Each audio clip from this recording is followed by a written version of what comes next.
Yeah, we can do that.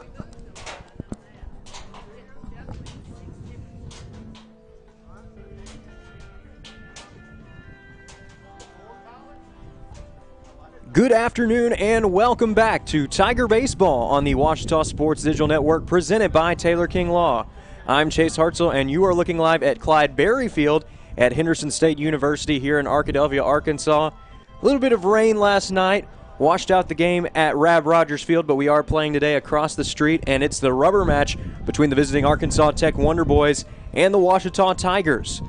Really quick before we start, I want to give a shout out to Chris Babb for covering games 1 and 2, as I, along with a couple other members of OSDN, were returning from the College Media Association convention in New York this past weekend. So we want to thank everybody that helped to cover while we were gone, but we are back here today with more Tiger baseball, and it's going to be an exciting matchup. Ouachita facing an Arkansas Tech team that's ranked number 20 in the country right now by the National Collegiate Baseball Writers Association. For the Wonder Boys, it has been a wonder of a season so far. They've claimed series sweeps over Henderson State University as well as Oklahoma Baptist. They'd only lost one conference game, and that was in a series win to Southern Nazarene prior to this series yesterday, opening up with a split of a doubleheader. Ouachita losing game 1 7-6 before taking the second game in commanding fashion 11-3, including a dominant performance from Dustin Bermudez at the plate. 5 RBIs in that one, including a 2-run home run that really sealed the deal for the Tigers. Well, last night the clock springing forward, and both of these teams looking to spring forward in the Great American Conference standings with a win here today that would also claim the series win. Both managers returning to their dugouts, and we're about to get the starting lineups presented by Brian Ramsey. Led by head coach Dave Dawson.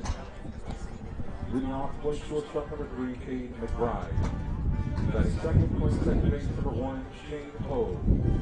Batting third, playing left field number 18, Sawyer Doubleton. Batting fourth, designated hitter number 29, Nick Jones. Batting fifth, playing right field number 7, Keaton Ronaldo. Batting sixth, playing first base number 11, Logan Schwede. Batting 7, playing center field number 33, Brandon Bunton. Batting eighth and catching number 39, Marcos Cabranes. Batting 9, playing third base number 23, Brady Prince. The starting pitcher for the Wonder Boys is number 45, Marshall Brown.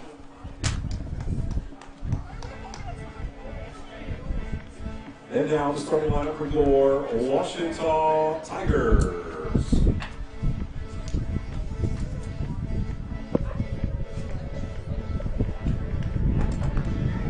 Leading off, playing right field, number 33, Wyatt Gore. Batting second, playing left field, number 6, G. Allen. Batting third and catching, number 35, Michael Quinones. Batting fourth, playing first base, number 25, Jackson Cheney. Batting fifth, playing shortstop, number 2, Dustin Bermudez. Batting sixth, playing center field, number 17, Isaac Nowell. Batting seventh, playing second base, number 5, Kieran Terrio. Batting eighth, playing third base, number 4, C.W. Schrader. Batting ninth, designated hitter, number 26, Logan Bell. The starting pitcher for the Tigers, number 20, Hayden Childers.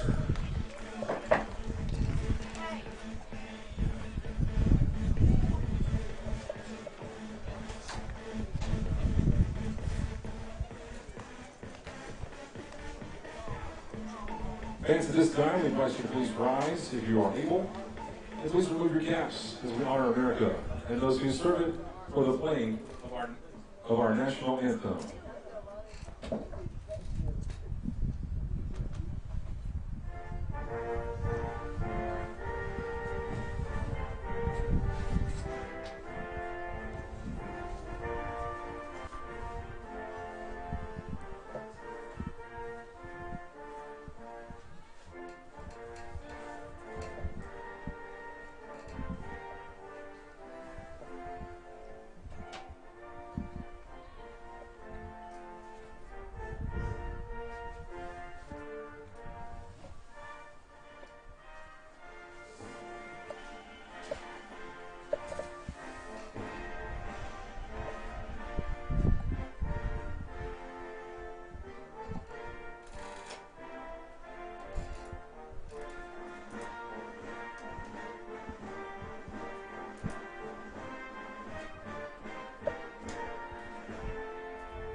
Well, with that, the pregame festivities here at Clyde Berryfield are officially wrapping up, and we are just about ready to see the conclusion of this 3-game set between two teams that both reached the semifinals of the Great American Conference a year ago.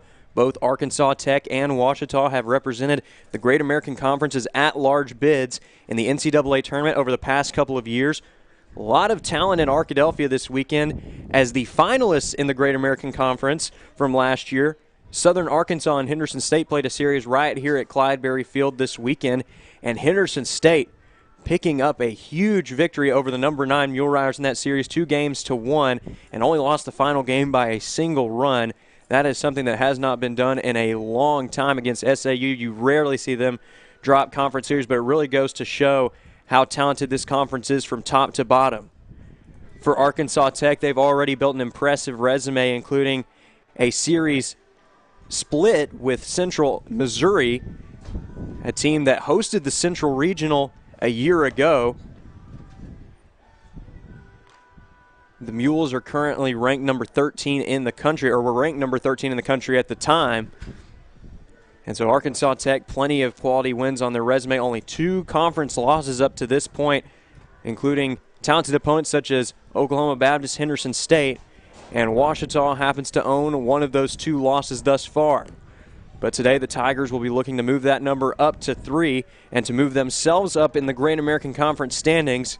And the man that will be tasked to start it off on the bump today for the Tigers, it'll be the senior right-hander Hayden Childers. Childers, it's been an interesting journey for him here at Ouachita. He started out as a catcher for the program before moving into the bullpen a year ago full-time. And this year he's found himself into the starting rotation with incredible work out there on the mound. Just a quick look at the stats, 4-0 with an ERA south of 2. He's thrown 19 2/3 innings, and he struck out 17 batters. But we are ready to get underway here today. First batter up for the Wonder Boys will be the sophomore shortstop, Cade McBride.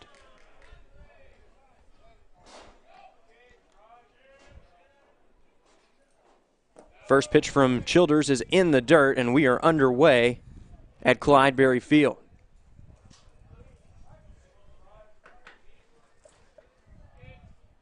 The next pitch is chopped foul over to the left side. Coach Howard going to barehand that one over towards the home dugout for McBride, like many of his teammates, and a batting average north of 300 coming into this plate appearance, all the way up at 368. And speaking of up, McBride is up in the count now, 2-1 to Childers. McBride tied for third on the team in RBIs with 20. And he's going to have a chance to do some damage here, now facing a 3-1 count. He has sent one baseball over the wall already this year, so we'll see if he can do some damage here. Childers able to bounce back with a good pitch right there, high in the zone. And now something's got to give here, full count. And a good battle to open up this Sunday afternoon edition of Tiger Baseball. The 3-2 pitch. Ripped right to Dustin Bermudez. Throw across the diamond is in time. And that is how he will start matters here in the top of the first.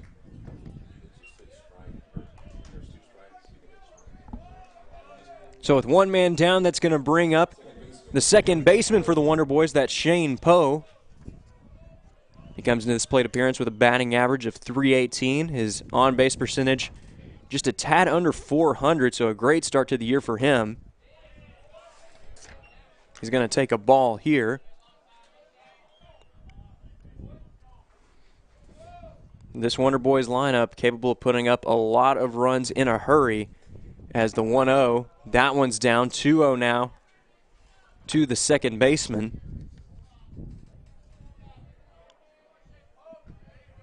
Only 2 players in today's starting lineup for Arkansas Tech have not hit home runs this year. And 4 of them have hit multiple, at least 3.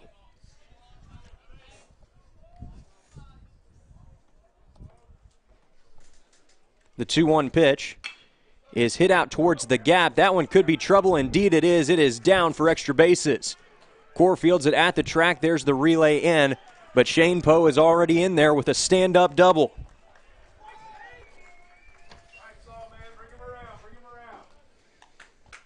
So not where Hayden Childers wants to be here with the heart of the order due up, starting off with the left fielder Sawyer Duddleston.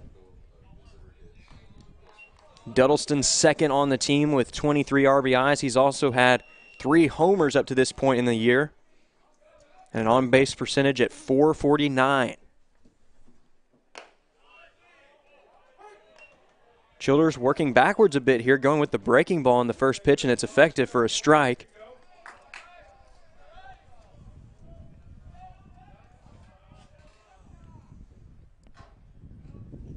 The 0-1 to Duddleston. That one runs a bit high.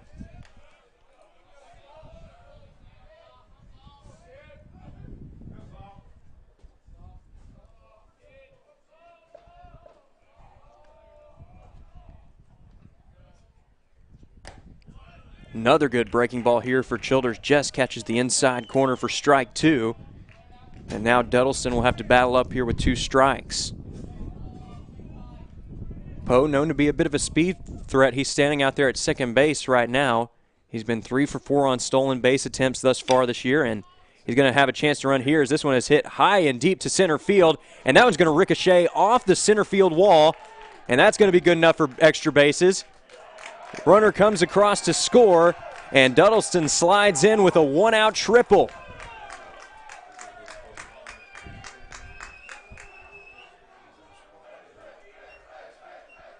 So Arkansas Tech rallying here with back-to-back extra base hits with 1 away in the top of the first. The latter of those driving in a run. And now they're going to have a chance to add on another here with Nick Jones due up at the plate.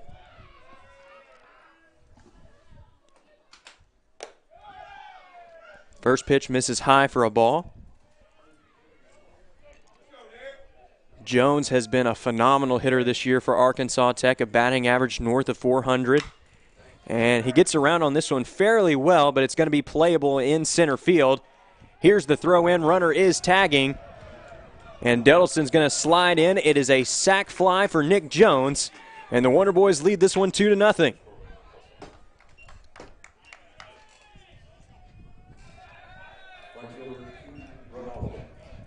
So Arkansas Tech with some textbook situational hitting here in the top of the first.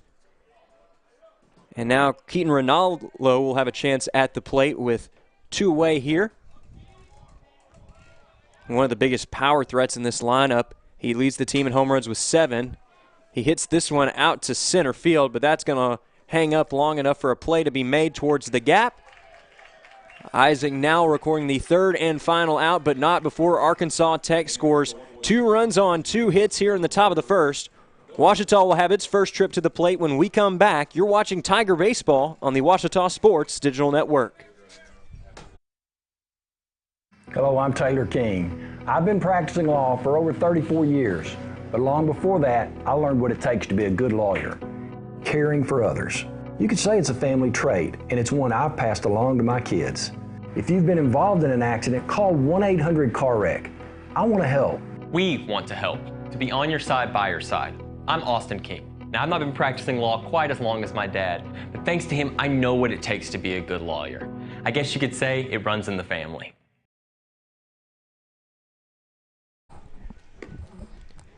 And we welcome you back to Clyde Berryfield here in Arkadelphia, Arkansas, for the rubber match in this series between Ouachita and Arkansas Tech. If you were a fan of the Wonder Boys, you had to be pleased with that first half of the first inning as the Wonder Boys strike for 2 runs. Shane Poe with a 1-out double followed up by a 1-out triple from Sawyer Duddleston. Poe scoring on that one, and then Nick Jones coming up with a sac fly.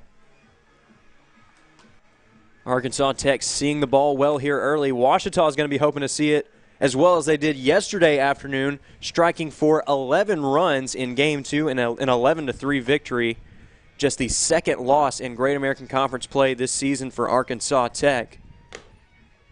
We talked about Arkansas Tech last year, a bit of a down year, and that says a lot about the quality of this program when you make the conference tournament, make it to the conference semifinals, and it's still a little bit of a disappointment because the Wonder Boys had a phenomenal run after struggling a little bit in the middle of the season, got in as the 8th seed, and then made it all the way to the semifinals, and really just got a bad draw in the Great American Conference Tournament as they had to play twice in the final day of play that they were there in the semifinals, having to play Oklahoma Baptist in an elimination game before going on to face the #1 Mule Riders. Put up a good fight, but alas, it was not to be for the Wonder Boys last year. Still an amazing run, and they're ready to make their mark here in 2023.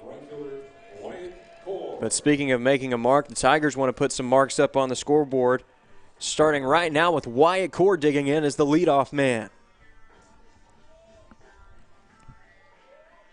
Core is the reigning Great American Conference Freshman of the Year. And he's going to take this first pitch here for ball 1. Starting off today on the mound for the Wonder Boys, it'll be the sophomore right-hander Marshall Brown. Good start to the year for him, 2-0 in 5 appearances. This is his first start of the year. And Core's going to rip run past a diving Brady Prince at third base. And the Tigers are in the hit column for the first time this afternoon.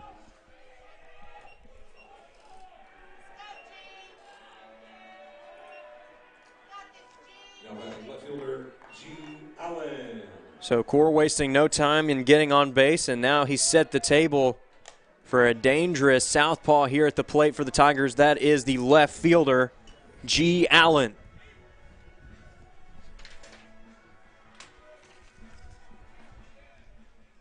Allen has already homered 3 times this year, including twice in the series against Northwestern Oklahoma State. He's going to take a ball here.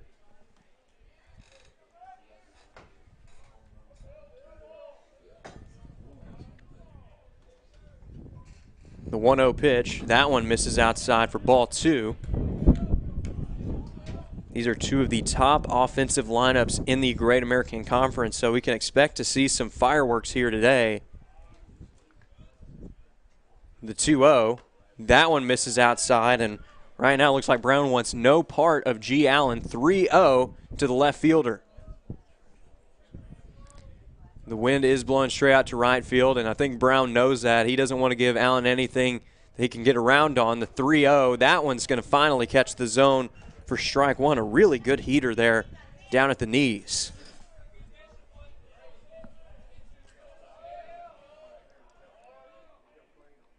The 3-1 pitch, that one is swung on and missed for strike 2. Fooled him with the breaking ball that time.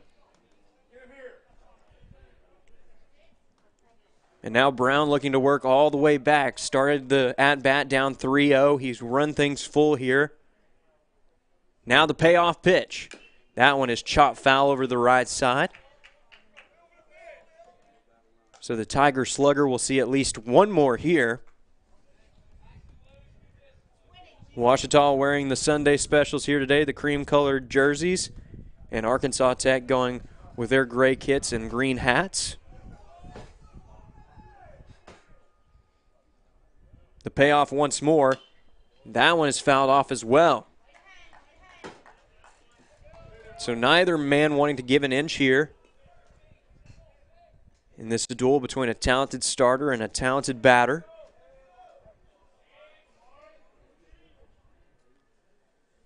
The 3-2. That one's fouled out of play.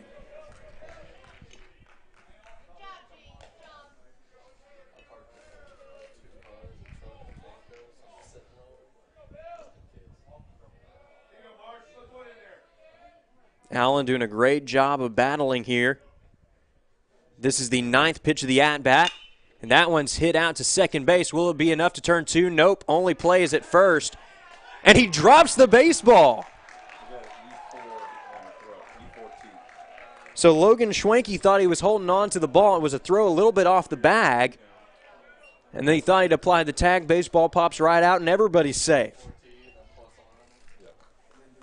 We'll see if that error comes back to bite the Wonder Boys, as you don't want to give the Tigers too many chances at the plate, especially with the heart of the order due up. Starting off with the RBI leader for the Ouachita Tigers up to this point in the season, that is Michael Quinones. First pitch, that one is fouled back out of play.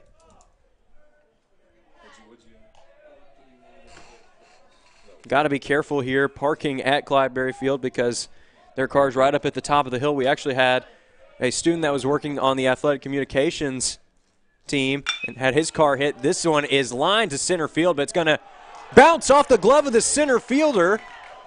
And now everybody's going to advance 90 feet.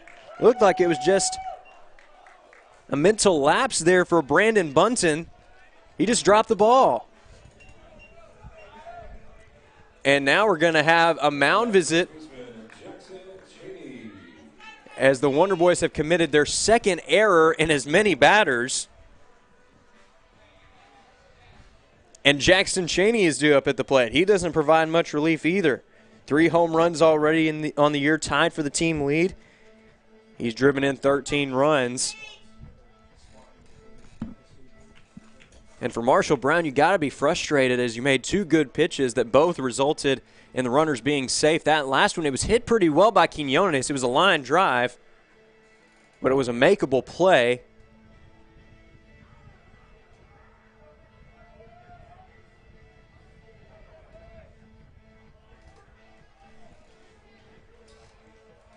A wild start to Game 3 here in the bottom of the first as now Jackson Cheney steps up to the plate as the cleanup batter. Still nobody out in the inning, and ducks on the pond for the Tigers.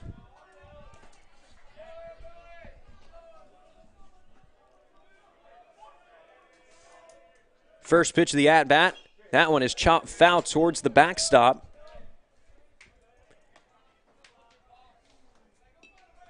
Dustin Bermudez waits on deck, and you know that the Wonder Boys don't want to see him up at the plate in this inning after he plated 5 runs in Game 2 of yesterday's doubleheader. The 0-1 pitch. That one's foul tipped. Brown was able to fool him just enough, and now Cheney's in the hole 0-2.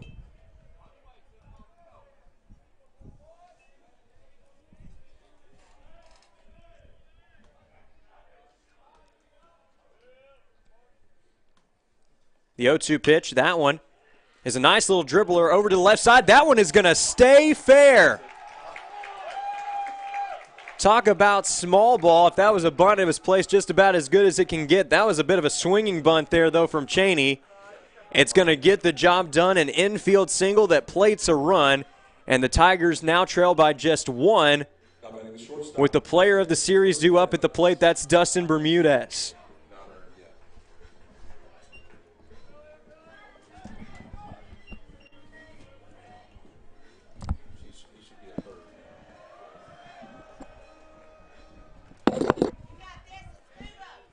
So Marshall Brown getting set here. First pitch to Bermudez. That one is taken low and inside for ball 1.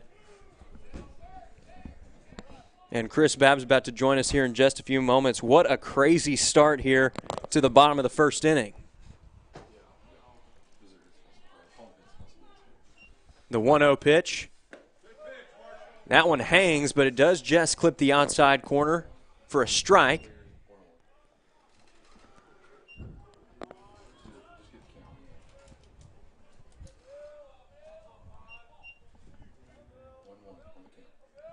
The 1-1 to the Tiger shortstop. That one is drilled out towards the gap. That one's got plenty of carry, and it's off the wall. It takes a 1 hop. Here is the relay, and they're going to hold everybody up as it's just a single. One of the longest RBI singles you're ever going to see. And the bases are still loaded here. Dustin Bermudez driving in his 6th run in just the last 2 games. What a performance it has been for the senior shortstop here this weekend. And the train just keeps rolling for the Tigers. Isaac Nowell's due up for Ouachita.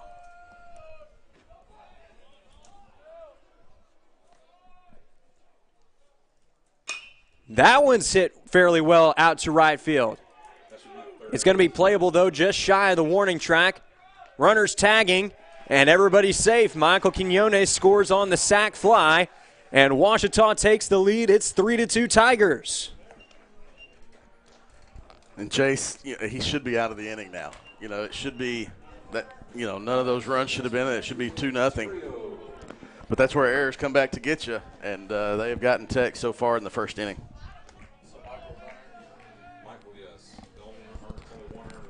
You missed it yesterday, but, man, we had some crazy baseball in the 4th inning of Game 2, and it kind of has carried over to today. Terrio, first pitch swinging here. And Coach Howard had to do a little Olay move over there in the third base coaching box. He's going to be all right, though. It went to the left of him. Yeah, if that ball had squared him up, we'd be in a little delay. Terrio got around on that. He added a spark yesterday. Didn't start Game 1, got the start in Game 2, and had a little offensive spark. And now Coach Howard's going to call time. But, yeah, the thing that has hurt Tech in the big innings that Ouachita has had. And, of course, this game's starting a lot like Game 1 did yesterday. Tech scored 2 runs in the top of the first off of Cooper Timmons. Ouachita responded with 2 runs in the bottom of the first. And so it was almost exactly the same. Wyatt Core had a first pitch base hit yesterday in Game 1. He followed that up, and then Ouachita's added to that. But, yeah, very similar start, but Ouachita able to get 3 runs here in the bottom of the first and only 2 yesterday. Terrio pops this one up right to the pitcher. And that's going to be a big out number 2 here for Marshall Brown. Still, though, the Wonder Boy's not out of it yet with runners at the corners in 2 away. Colton Schrader's going to step up to the plate. Off to a solid start here in 2023, a batting average just a hair shy under 300. He's driven in 5 runs, and he'd love to get that runner home from third if he can. First pitch here, that one. Catches the bottom inside corner for strike 1.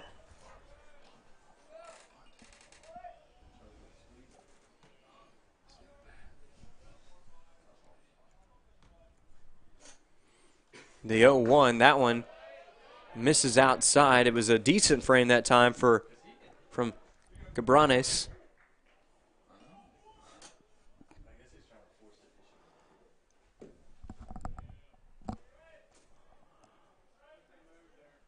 That one's in the dirt.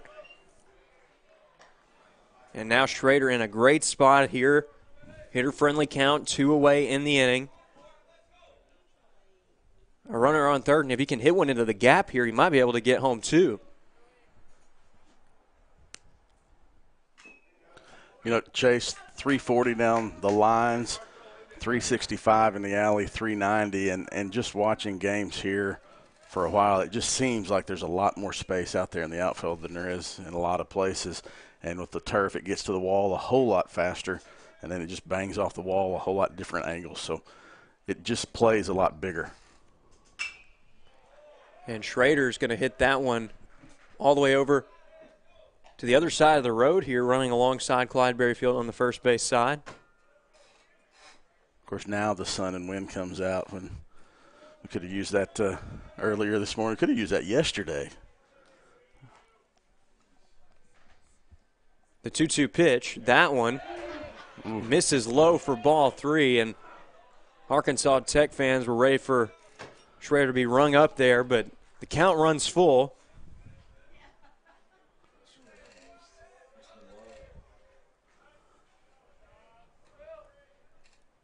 The payoff pitch, runner in motion. He swings and misses. It's a drop, third strike.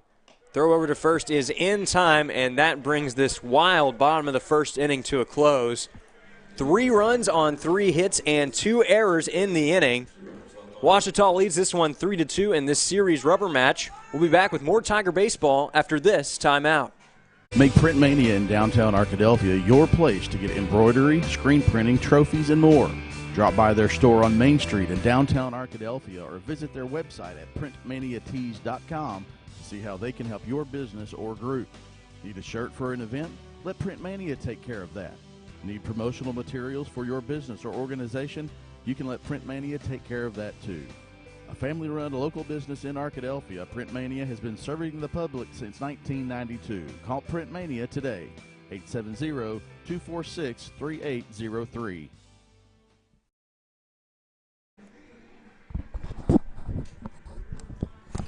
Well, we welcome you back to what has been an exciting Game 3 here in this series between Ouachita and Arkansas Tech.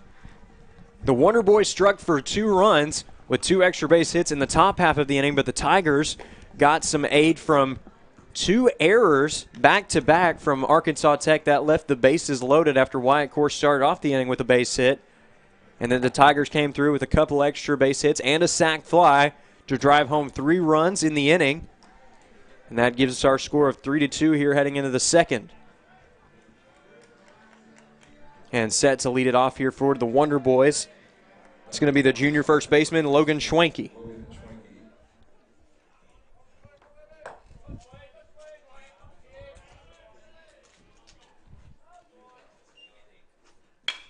This one is hit fairly well down the right side, but also well foul.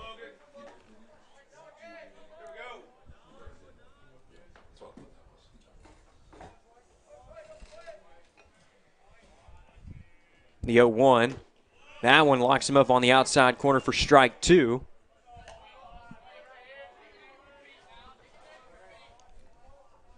Childers looking for the first punch out of the ballgame for himself, as that pitch is in the dirt for a ball.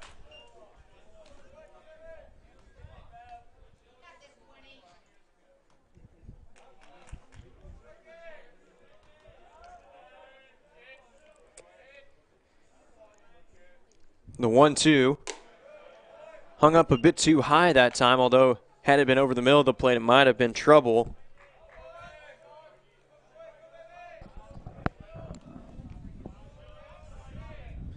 The 2-2 pitch, that one is a laser right back into the backstop over there on the right side. Brandon Bunton waits on deck for Arkansas Tech.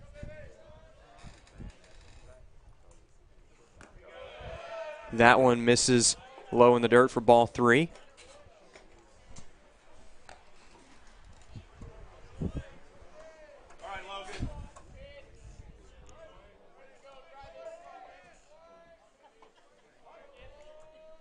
The 3-2 pitch. That one is swung on and missed for strike 3. Childers tempting him with the high heater. And that is the first out here in the top of the second. So following the strikeout there from Childers, that's going to bring up the alliterative center fielder for Arkansas Tech, Brandon Bunton. As the first pitch here is ripped right back up the middle off the top of the glove of Dustin Bermudez. So it will be a single for the center fielder for Arkansas Tech with 1 away here, and that is going to bring up the catcher, Marcos Cabranes, stepping in here with a batting average north of 300 like many of his teammates. He's had a very impressive start to the season, an on-base percentage just a shade under 450. He's going to take this one for a ball. If there is any silver lining for that tough play for Bermudez, it's that the double play ball is now in order. Check on the runner at first. He is back in time. Bunton has been the biggest stolen base threat for Arkansas Tech. He's a perfect 6 for 6 on the year. Now he's in motion. Here's the throw down to second. And they haven't caught him yet. Lost the handle on the ball. And now there's a runner in scoring position for Arkansas Tech.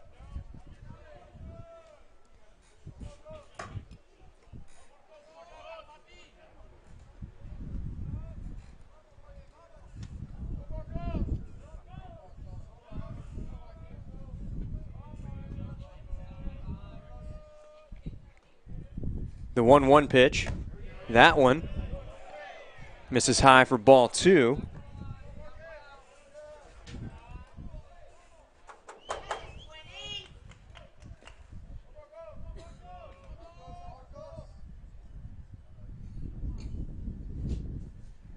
The 2-1 pitch, that one's popped up over towards the right side, and I believe that one's going to be playable for Jackson Chaney. Has to fight off the sun, but he records out number 2 here for the Tigers. And now that's going to bring up the former Lakeside Ram, the third baseman for Arkansas Tech, Brady Prince.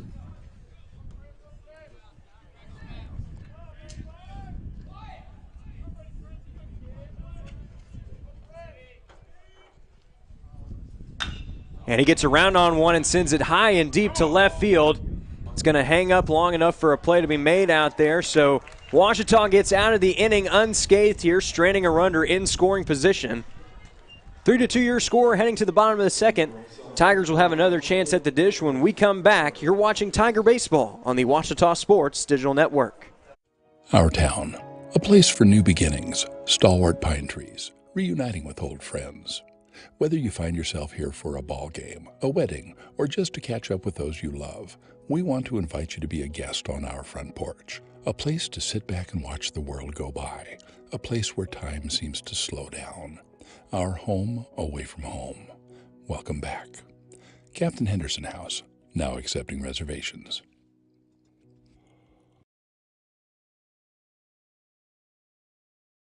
Visit the Ouachita campus store for all your Tiger apparel, merchandise, and gifts. If you need something to wear to show your Tiger pride, stop by the Ouachita campus store on the bottom floor of the Evans Student Center to grab a t-shirt, sweatshirt, polo, or more. If you can't stop by the store on campus, visit us online at bookstore.obu.edu. Make your purchase and we'll send it to you. Support the Tigers by checking out the Ouachita campus store. Go Tigers.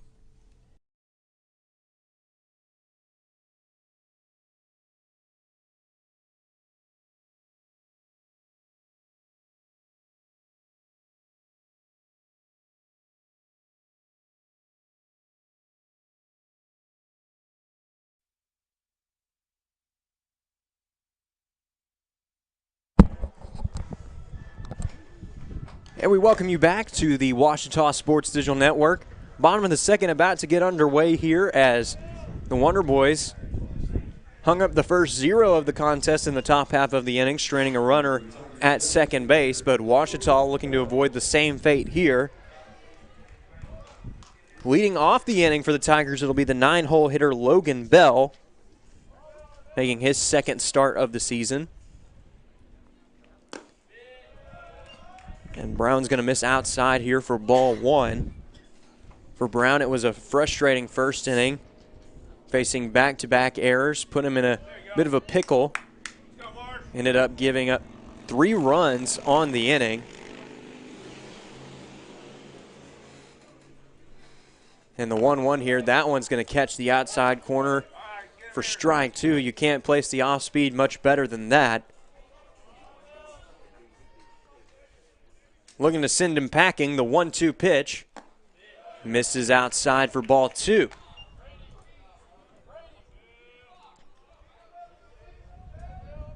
Bell still looking for his first hit of the season. Count has run full here, 3-2.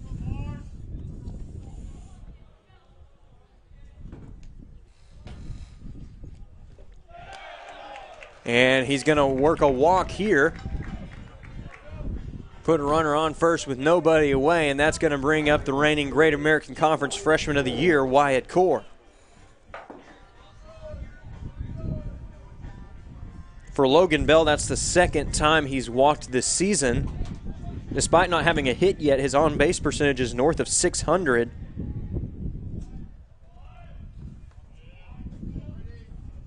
First pitch here to Core, that one just catches the outside corner for a strike. And you may be able to credit that in part to a great frame there by Cabranes.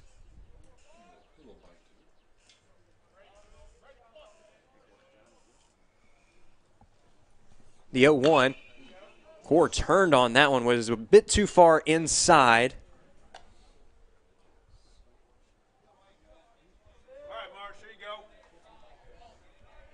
Marshall Brown still looking for the first out here in the bottom of the second inning, trying to keep the score right where it is. Wind blowing in right now, slightly over to the right side, and Core reaches for that one, swings and misses. And he'll head back to the dugout as a strikeout victim. First out of the inning here in the bottom of the second. And that is going to bring up the dangerous G. Allen.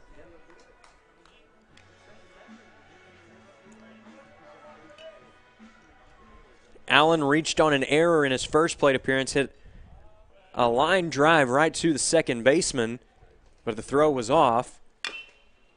He dribbles this one over towards the visiting dugout for strike one. Wind is starting to blow out towards right field, and you got to be careful with Allen, who usually doesn't need much help when he gets around on a ball.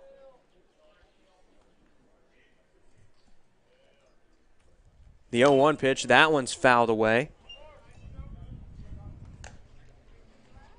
Michael Quinones waits on deck for the Tigers. He, like Allen, reached on an error in his first plate appearance.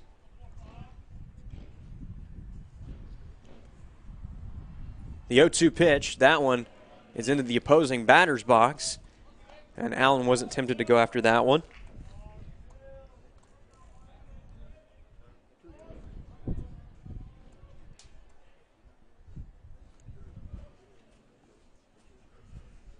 The 1-2 pitch misses outside for ball two. You'll notice that Marshall Brown is keeping an eye on Wyatt Core. He's a perfect 3 for 3 on stolen base attempts here in 2023. He was up in double digits a season ago. 2-2 pitch. That one is ripped over to the right side, and it's through for a base hit. Core takes a big turn at second and almost gets thrown out, but unable to apply the tag in time. That's actually Bell out there. My apologies.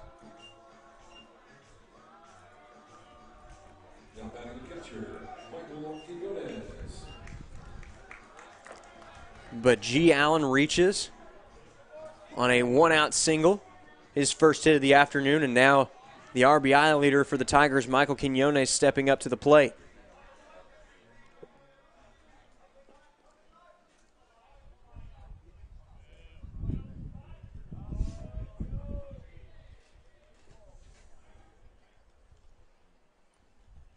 First pitch here just catches the outside corner for a strike.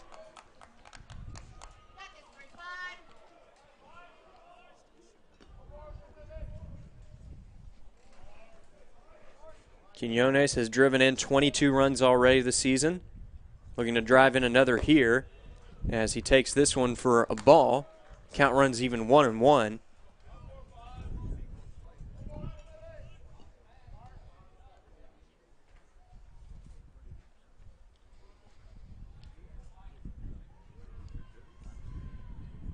The next pitch. Now a snap throw down to second, almost gets away from the shortstop. That's Cade McBride out there.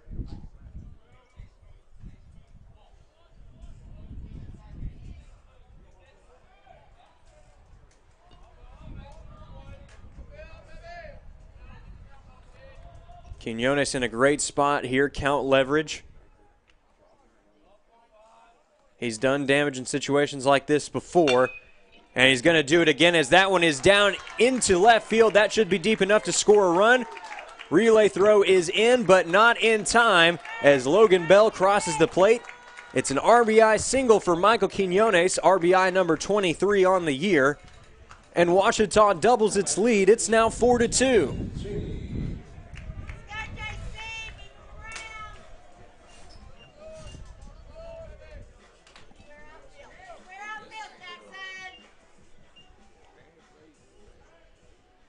That's going to bring up Jackson Cheney, who already has an RBI to his credit in this one. It was an RBI single on the infield. And he almost drove in another run right there, but it goes foul.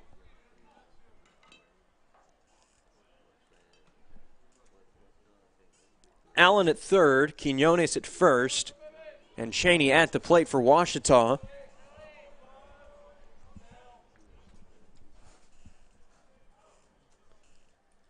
The next pitch, that one is slapped out to right field. That one's looping a little bit, and it's going to get down and past the right fielder. That's going to be good for extra bases. Allen crosses home plate. Quinones, they're going to wave him around. Jackson Cheney is going to hold up at third, but it's going to be a two-run triple for the Tiger first baseman.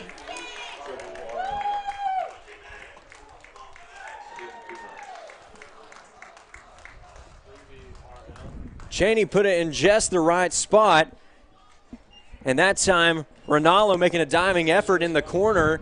It gets past him, Chase, Ronaldo had 9 putouts yesterday in game 1 from right field, 9 of them, and he made some fantastic diving catches. He was about 6 inches yesterday from something like that happening. He had a tremendous game, great effort there, but he's just the 6 inches he had yesterday wasn't there, and that allowed a 2-run triple for Cheney. Dustin Bermudez has already done quite a bit of damage in this series already, and he's going to take this one for a ball. Ouachita has doubled its lead twice already in this inning. Was up by 1 going into the inning. Scored another run, then scored 2 more.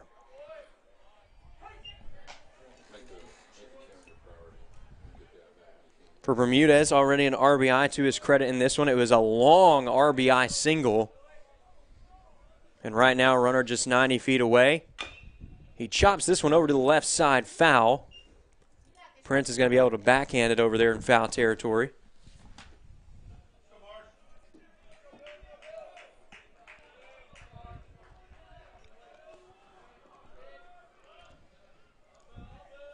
Brown looking to put away Bermudez. The 1-2 pitch. That one's in the dirt. Not deep enough for Cheney to try and test the waters there, as it was just a few feet away from Cabranes.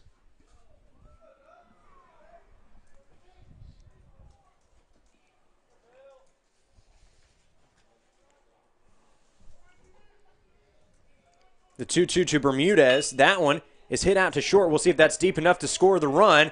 Indeed it is, as the only plays at first base. Jackson Cheney scores on the fielder's choice, and Dustin Bermudez has his 7th RBI in just the last 2 games. Yeah, McBride was playing deep. He charged it, and initially was going to look and see if he thought he might have time to throw out Jackson Cheney. Made the wise decision to get the out instead of trying to come home. Ising now at the plate, and he's going to take strike 1. The runs have been coming fast and often here for the Tigers. 7 runs already in the first 2 innings. That one just misses the outside for a ball. From our vantage point, though, still no activity out there in the visitor bullpen for Arkansas Tech, despite the troubles that Brown has faced. And he's going to run in and drill Ising now right here. You can tell that one wasn't intentional, just got away from Brown.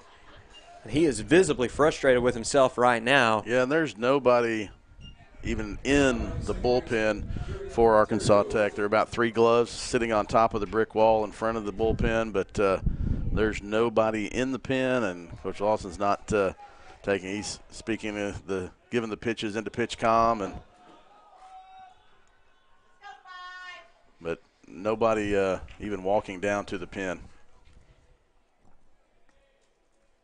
First pitch here to Terrio. That one catches the outside corner for a strike. And pitch comm, that's a new innovation that we've seen brought to baseball over the past couple of years. Just started in the major leagues in that time, and we started to see it trickle down into college ball as well. You got to have it now if you're going to have a pitch count. That one is going to be a strike, as Terrio couldn't check his swing in time, but on the wild pitch. Pitch clock, not pitch count. You knew what I meant. We only had one of those yesterday. Had in the bottom of the first inning, had a ball called on a strike called on Ouachita for taking too long. There was only one of those in the 16 innings played yesterday.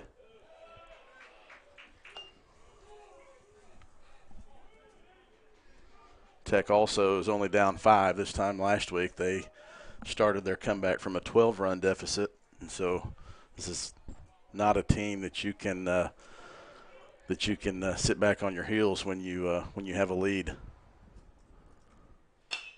Next pitch here is ripped down the right field line, but foul. And what a wild game that was against Henderson State, as you mentioned, Chris, down 12-0, and coming back and winning that game 26-15. It was a run rule finish. Yeah, it was a run rule beginning and a run rule finish. Meanwhile, this one gets down. They're going to send the runner. Now's got plenty of space. He slides into home plate. It's an RBI single for Kieran Terrio. And add on one more for the Tigers. Their 5th run of the inning. It's now 8-2. Just just good hitting all up and down the lineup. Now we see Coach Lawson getting them scurrying in the bullpen to head down to in the dugout to head down to the bullpen. Have a couple guys headed down, so Tech's starting to send some pitchers down and get loose. Colton Schrader takes the first pitch here for strike one.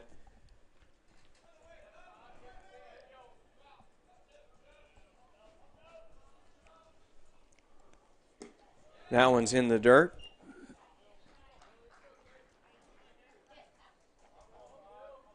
Schrader naturally plays at second base. That's where we've seen him for the most of the past 2 years, but over the past few weeks, we've seen him patrolling third base.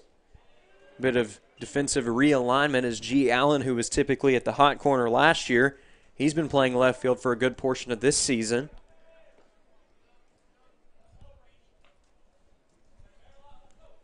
The next pitch, that one is up the middle and past a diving McBride out there at short. Terrio runs to third. Great hit and run there from Terrio as he was flying to third base. And Chris, that one actually ran in and jammed Schrader a little bit, but he did a good job of powering through the middle of the infield. Yeah, he did. You know, I thought McBride might have a chance at it diving to his left towards the second base bag, but he wasn't carrying. Terrio got a good read on it. He was obviously off on contact. He was able to dive in without a throw.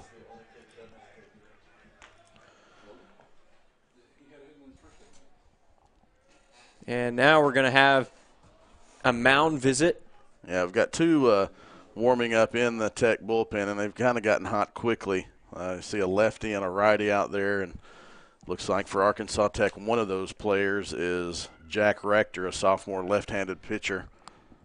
And then he's the only one really getting hot quickly. There was a second one, but he has kind of backed off. So it may be that Coach Lawson is going to wait and let him get as many pitches as possible in that pen before the umpire comes out and makes him either go back or make the change.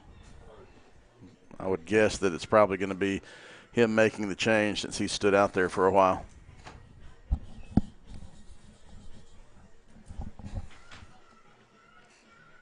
Well, Washita has officially hit around in this inning as Logan Bell is back at the plate. He led off this inning. Nope, they're going to leave him. In the bottom of the second, and as you mentioned, Chris, they are going to leave Brown out there to try and get out of this jam.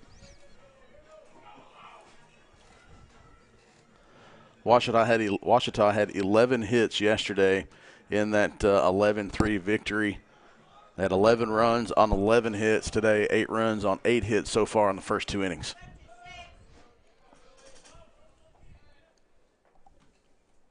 First pitch here to Bell. That one is popped up, but out of play, foul.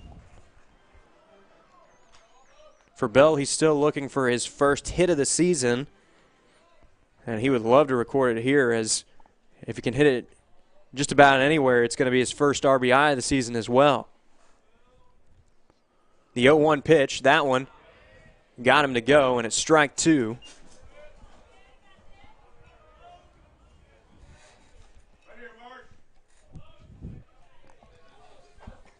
Brown looking to get out of the jam without any further damage done. The 0-2 pitch, that one misses in the opposing batter's box for ball one. And this is where baseball really becomes a mind game. Brown has already surrendered 5 runs in this inning. Another runner just 90 feet away at third base. If he can make one good pitch here, though, the side will finally be retired. Washita looking to keep the parade moving along. That one misses in the dirt, ball two. Washita's done a really good job with 2 strikes and not chasing.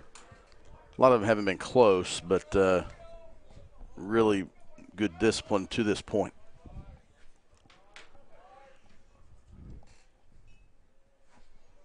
The 2-2 pitch, that one misses outside for ball 3.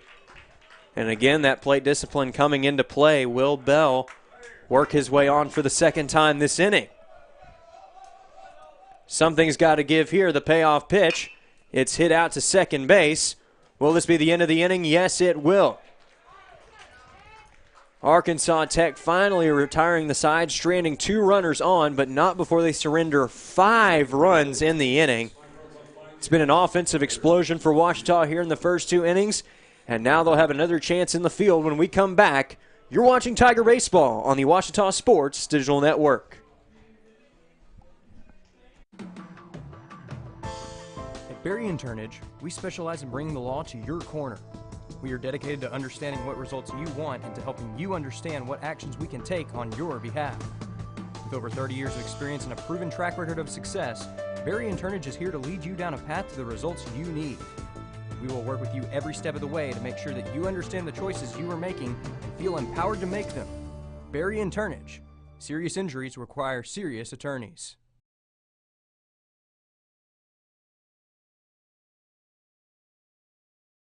Visit the Ouachita campus store for all your Tiger apparel, merchandise, and gifts. If you need something to wear to show your Tiger pride, stop by the Ouachita campus store on the bottom floor of the Evans Student Center to grab a t-shirt, sweatshirt, polo, or more. If you can't stop by the store on campus, visit us online at bookstore.obu.edu. Make your purchase and we'll send it to you. Support the Tigers by checking out the Ouachita campus store. Go Tigers.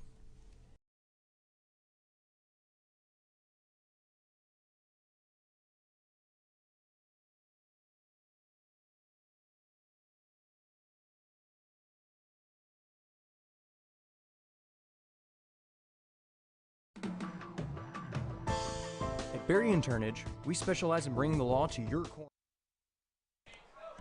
And we welcome you back to Tiger Baseball on the Ouachita Sports Digital Network.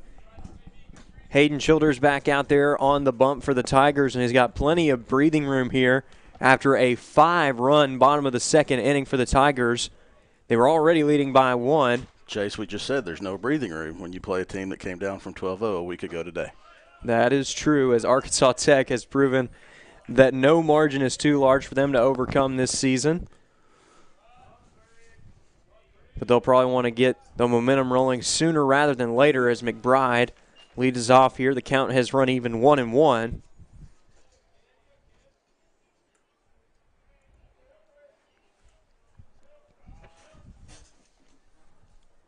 The next pitch, that one misses outside for ball 2. Chase just got back last night, as he mentioned. Did it snow on you guys yesterday morning before you left? It did not. It was actually misting up there a little bit. I thought I saw in snow the cold. in There New York. was a little bit of snow during the middle of the night up there in New York City. Just wait a couple of days here. We'll have a freeze warning and be back to lows in the 30s. Well, and what was interesting is that the thunderstorms that actually got the game moved here today, we saw the clouds rolling in from the northeast part of the United States when we were flying in from Washington, D.C. last night. But Cade McBride here is going to walk his way on. It was a 5-pitch walk there. So the leadoff man is on base, and Shane Poe, who's already got an extra base hit to his name in this one, steps up to the plate. Check on the runner at first. He is back in time.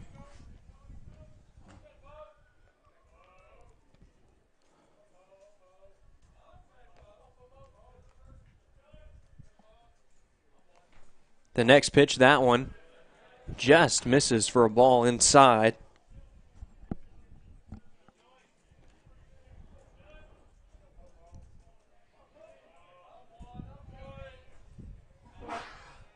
Check on the runner at first. He is back in time.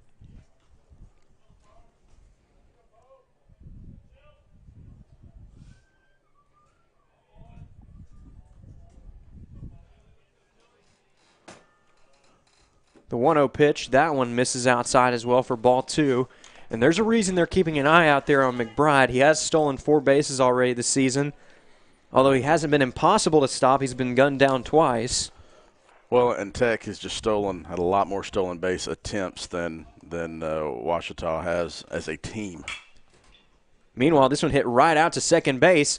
Throw over to first. That one is not in time. Yeah, but we've got an interference called. Yeah. So that is going to be an out.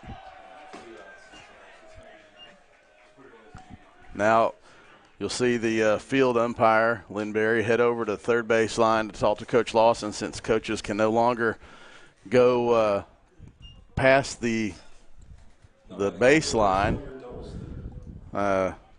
So that's 2 quick ones. Clear the bases, 2 outs quickly. So it's 4 to 6 to 3 double play officially. They'll credit the interference for the second out. And Ouachita's got to be feeling better now with Sawyer Duddleston at the plate. He already had an RBI to his credit in this one on an RBI triple. You know, you go back this game so far in the first 2 innings, the 4th inning yesterday, and Tech has just had some strange things, just strange things happen to it. You know, it's the 4th inning yesterday where Ouachita had a big inning, went from I think it was a 4-run 4th, went from 5-2 to 9-2. Had a drop, pop up. You have a cue ball base hit. The cue ball base hit from Core that Schwenke at first was ranging towards the bag to cover. It lands and just spun away from him. Then you have the drop fly ball. Then they're trying to double up runners and they throw it into right field. Just crazy stuff. That one's going to get down as Allen was playing back that time in left field. Probably should have been playing a little bit further up. But it will be a 2-out single here, and now Coach Howard wanting to go out and have a word with Hayden Childers. There is a lefty getting out or getting loose out there in the pen for Ouachita. I believe that is Cameron Marchant. That might have just been you missed the spot, hit the spot, let's get what we're supposed to get. Could have, it wasn't any longer than that. We saw that yesterday. Coach Howard jogged out and said about 3 or 4 words to the pitcher, jogged right back into the dugout. Well, it's tough to play the outfield, as you mentioned, Chris. So much more ground to cover. So it's a question of where do you play in relation to where you would normally play if this game was played, say, at Rab Rogers Field. And that time Allen had a tough assignment out there. He was trying to play back, protect against the extra base hit, but in the process, his placement ended up resulting in a single. Yeah, that was a nasty breaking ball from Childers there.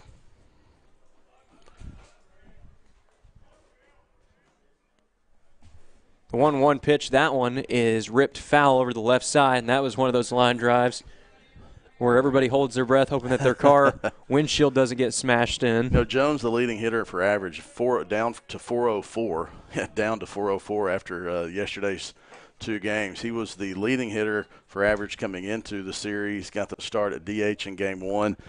His only appearance in Game 2 was a pinch hit appearance, and he's back in the lineup at the DH spot today. The 2-2 pitch, swung on and missed for strike 3. Hayden Childers excited as he leaves the mound, his second strikeout of the ball game, and he keeps the score right where it is. His 2nd 0 hung up on the board in this one. The Tigers going to have a chance to add even more insurance when we come back. You're watching Tiger Baseball on the Ouachita Sports Digital Network. Hello, I'm Taylor King. I've been practicing law for over 34 years. But long before that, I learned what it takes to be a good lawyer, caring for others. You could say it's a family trait, and it's one I've passed along to my kids. If you've been involved in an accident, call 1-800-CAR-WRECK. I want to help.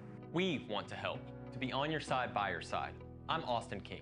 Now, I've not been practicing law quite as long as my dad, but thanks to him, I know what it takes to be a good lawyer. I guess you could say it runs in the family. Make Print Mania in downtown Arkadelphia your place to get embroidery, screen printing, trophies, and more. Drop by their store on Main Street in downtown Arkadelphia or visit their website at printmaniatees.com to see how they can help your business or group. Need a shirt for an event? Let Print Mania take care of that. Need promotional materials for your business or organization? You can let Print Mania take care of that too.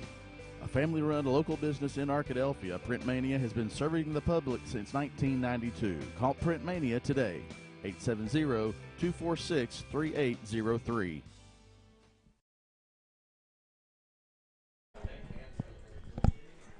And we welcome you back to Tiger Baseball on the Ouachita Sports Digital Network, presented by Taylor King Law. We have our first pitching change of the contest as the book is officially closed on Marshall Brown. And stepping in for him in relief, it is going to be the southpaw sophomore, Jack Rector, originally from Peoria, Arizona. Chase, I was really hoping he was from Rector, but he's not. just down the road in Arizona. Well, he's going to be looking to improve on his efforts here in 2023 as his ERA is just south of 8 at the moment. And he's set to face off against the top of the order for Ouachita, starting off with the talented right fielder Wyatt Core. Sorry, Jace Rector's. This looks like it's his 6th appearance. He's gone as few as 1 1/3 and as many as 4 innings for Arkansas Tech in his outing so far. Well, the first pitch here is fouled into the backstop. Lefty, quick delivery. I was noticing him in the bullpen. So from the time he comes set and gets ready, it's a quick delivery from the lefty. Core led off this game with a single over to the left side. It was a line drive. He later came around to score. And that was actually on the infield single from Jackson Chaney following the 2 errors. A crazy bottom of the first inning, followed by an offensive explosion of 5 runs the following inning for the Tigers. And right here, Core almost gets drilled at the knees.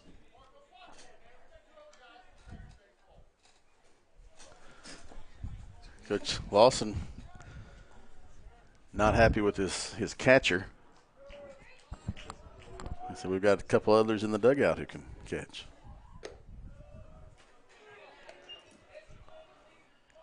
It's 3-1 now to Wyatt Core, and we haven't seen him hit a home run yet this year, but he hit 10 a year ago.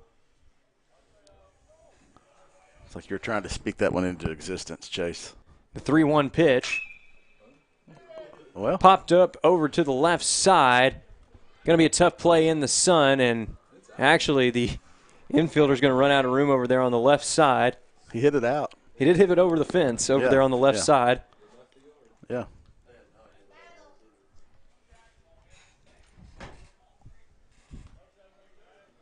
"14 innings pitched for Rector, 21 hits, 15 runs given up, 12 of those earned. He's walked 7 and struck out 8. Opponent's batting .350. Well, Core turned around on that one and crushed it, just pulled it a little bit foul.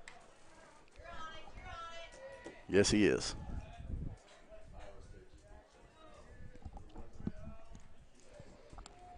So Rector here looking for an important out, number 1 here in the bottom of the third. Core looking to start it off with some momentum. He rips this one down the left field line, and that one is just foul. Almost landed in the corner that time, but you can tell Core's got it measured up very well.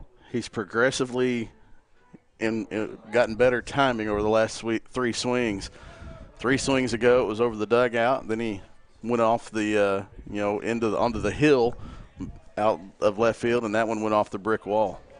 You can tell that Rector's trying to use that sweeping breaking ball, trying to get in on the hands of Core. Here's the 3-2. Core gets extended and sends this one out deep to center field. Should be playable, though, as the play is made on the warning track for out number 1. That's Brandon Bunton out there recording the putout. You were close. You should have just talked a little bit louder, 15 more feet. If your volume could have pushed it 15 more feet, right?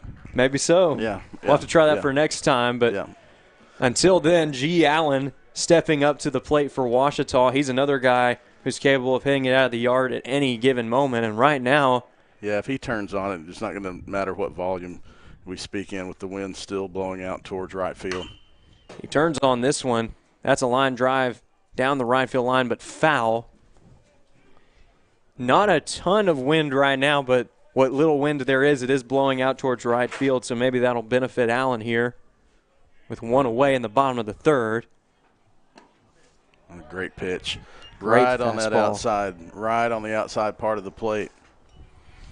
We did see Allen yesterday. Allen and Quinones back-to-back with 2 strike. They try to go to the outside part of the plate. They went the opposite way with it for back-to-back 2-out doubles. And that time, Allen beat with a great fastball in the outside corner, was just about the same spot. And he couldn't catch up to it, so that is the second out of the inning. And now Michael Quinones stepping up to the dish for the Tigers, looking to avoid the first 1-2-3 inning of the game for Ouachita.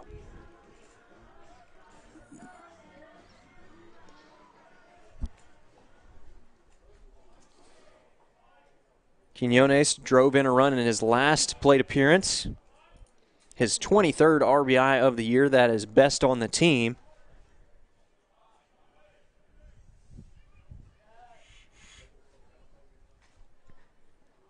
The 0-1, that one is dribbled over to the right side. It is going to stay in play, and you can score that one 3 unassisted as Logan Schwenke makes the easy play to close out a 1-2-3 inning here for Jack Rector.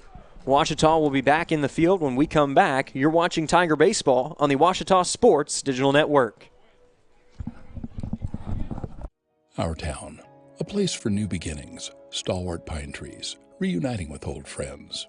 Whether you find yourself here for a ball game, a wedding, or just to catch up with those you love, we want to invite you to be a guest on our front porch, a place to sit back and watch the world go by, a place where time seems to slow down. Our home away from home. Welcome back. Captain Henderson House, now accepting reservations. Visit the Ouachita campus store for all your Tiger apparel, merchandise, and gifts. If you need something to wear to show your Tiger pride, stop by the Ouachita campus store on the bottom floor of the Evans Student Center to grab a t-shirt, sweatshirt, polo, or more. If you can't stop by the store on campus, visit us online at bookstore.obu.edu. Make your purchase and we'll send it to you. Support the Tigers by checking out the Ouachita campus store. Go Tigers.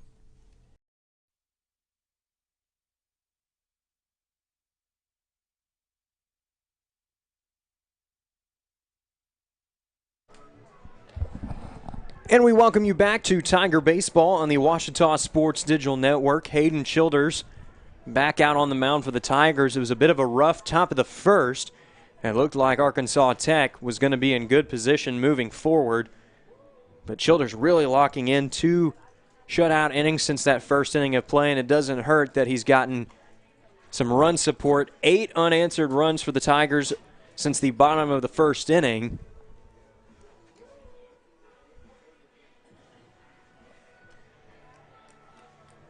It looks like we are just about ready to resume action here, waiting on Michael Quinones to get back out there on the field, as he was the last batter in the bottom of the third inning. Took a second just to get the catcher equipment together.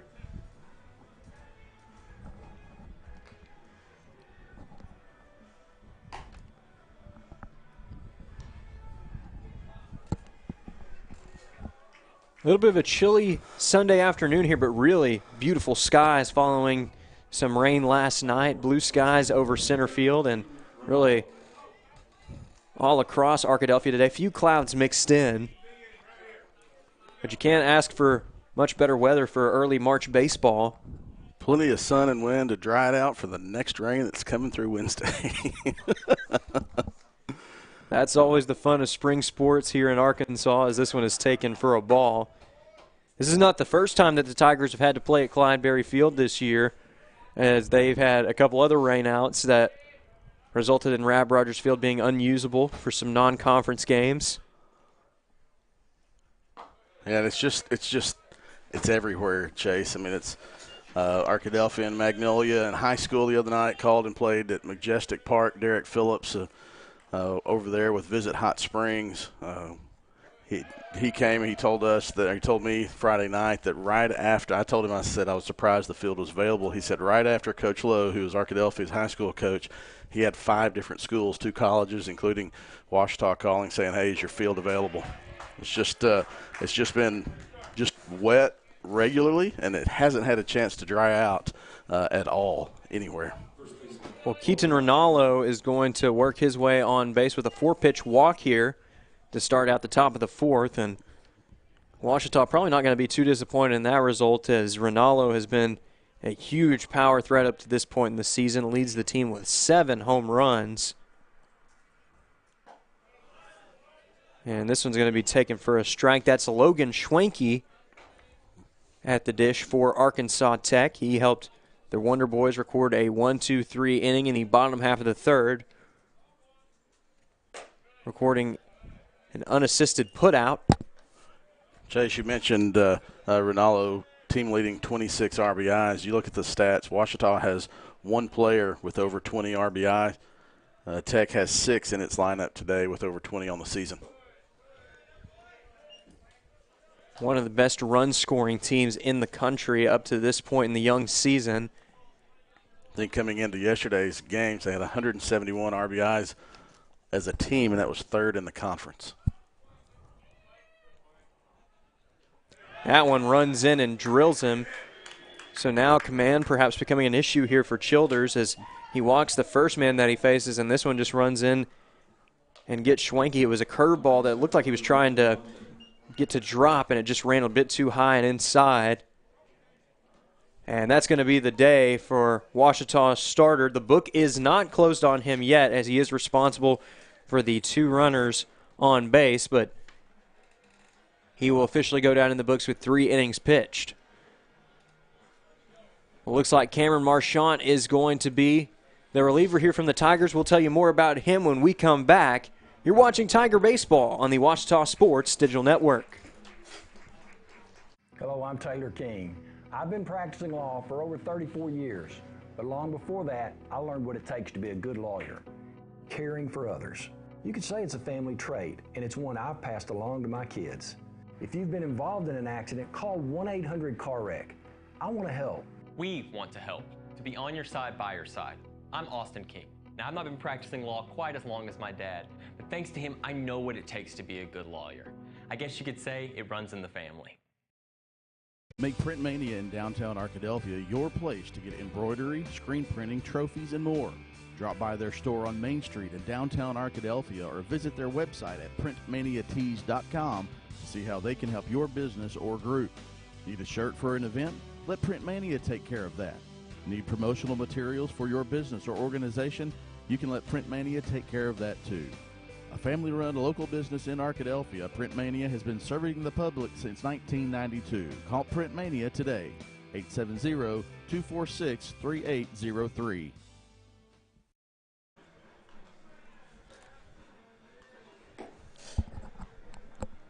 Stepping onto the mound now for Ouachita, it'll be the junior left-hander out of Prosper, Texas. That is Cameron Marchant, or Marshy as he's known around the clubhouse. It's been a pretty solid season, though. The ERA statistics not necessarily going to show it here. Marchant has really been a good guy who's helped the Tigers get out of some jams throughout the past couple of years. There was a time where it looked like he might work his way into the starting rotation, but he has stayed in what he's been for most of his career here at Ouachita, a long relief man. And Ouachita will be looking for him to go quite a ways here. Team holds a 6-run lead in the top of the 4th, but 2 runners on and nobody out here for the Wonder Boys. Due up for Arkansas Tech over the next few batters. First off, it's that alliterative center fielder, Brandon Bunton, followed by Marcos Cabranes and Brady Prince in the 9-hole. Marchant did get an appearance yesterday, one-third inning. He struck out the one batter he faced. He came in and finished up the 6th inning for Teddy Webb, and Jonathan Weiss came on for the 7th yesterday in Game 2. He came on, and I believe it was inherited a runner or 2 on base, and he was able to get the 3rd out of that inning. He'll have to do a lot more than that here. Teddy Webb was the winning pitcher in yesterday's contest, and he was also the reigning GAC Pitcher of the Week after a complete game shutout in Monticello against the Boll Weevils a week ago. He is the first player of the year to earn that honor for the Tigers, and I believe he's the first one to win it since Bo Burson won it last year for his complete game shutout against UAM as well. The 2-0 here from Marchant. That one is swung on and missed for a strike. Beat him with the heater that time. Sometimes I think it's just like a steel trap up there. You know, you just pulled that Burson thing out. Once it goes in, it just doesn't come out. It just, it stays in there until it comes out, and just like that Burson and Webb stat. Now, if you learn a lot following a team impressive. This long, and Ouachita's had a lot of special moments over the past few years. It's one of those that's kind of hard to forget, especially after last season. What a magical season that was for the Tigers' first NCAA tournament appearance in 14 years. And Bo Burson, who's actually still on the staff here at Ouachita, he's now an assistant coach. he was a big part of that. And Cameron Marchant coming all the way back from down 2-0 to strike out the batter here. That is Bunton. That's going to bring up the catcher, Marcos Cabranes.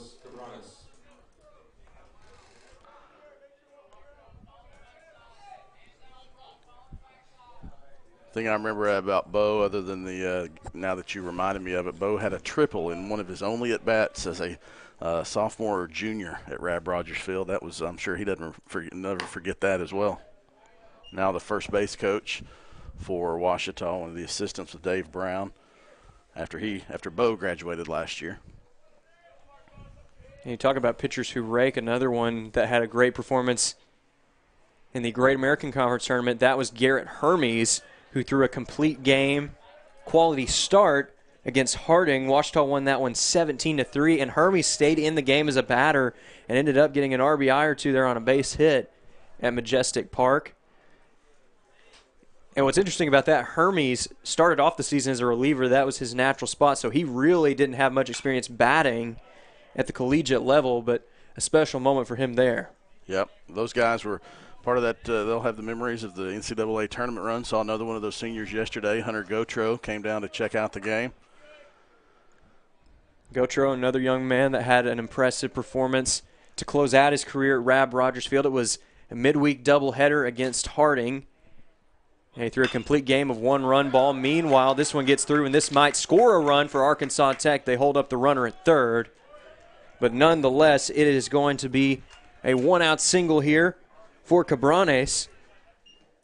And now the bases are loaded for Brady Prince. Prince in his first AB put a deep one to left field. If he repeats that, it would be deep enough to score a run. But at this point right now, Ouachita might trade an out for a run right now, but you also wouldn't mind a double play ball if Marchant can induce that.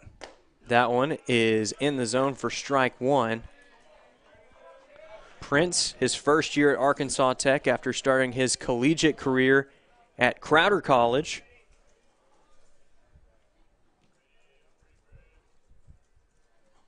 That one, another beautiful breaking ball, and now it's 0-2 to Prince. This is not the first time that I've called Prince's name in a ball game before, but it's the first time at this level because we actually share the same high school alma mater of Lakeside High School in Hot Springs, so I called some of his games back when he was a Ram. The 0-2 pitch, that one misses high and outside for a ball, but Quinones liked the placement on it. You said as a Ram, I was getting ready to throw a Go Wolves in there just to see if I could throw you off. Oh, yeah, the old Battle of the Lakes there in Hot Springs, Lakeside and Lake Hamilton sharing a rivalry across many sports. As the 1-2 pitch almost got Prince to go around. Appeal down to first base. They say he held up in time. A good pitch by Marchant. It's also a good check swing by Prince in that spot.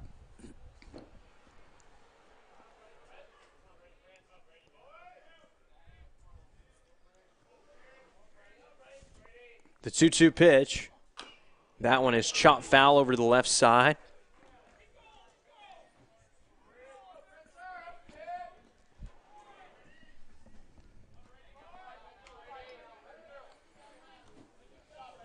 Prince is not the only Lakeside alum that was in Arkadelphia this weekend, as Ben Muldoon and Peyton Ballard were both here as a part of the SAU Mule Riders.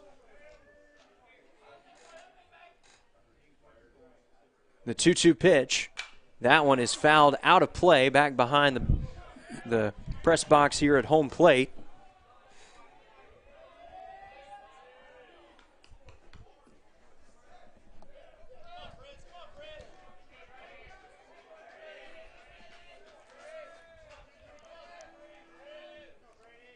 The next one to Prince. That one misses high and outside for ball three, so really a great battle here. Something's got to give as the count runs full, 3-2 to the junior third baseman.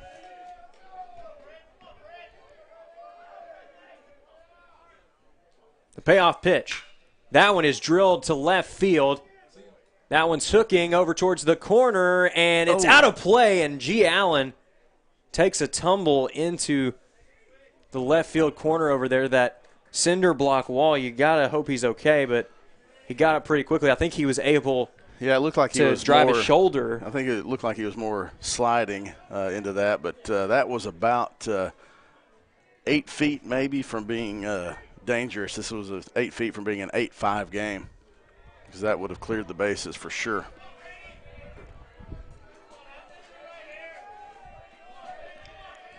The payoff once more to Prince.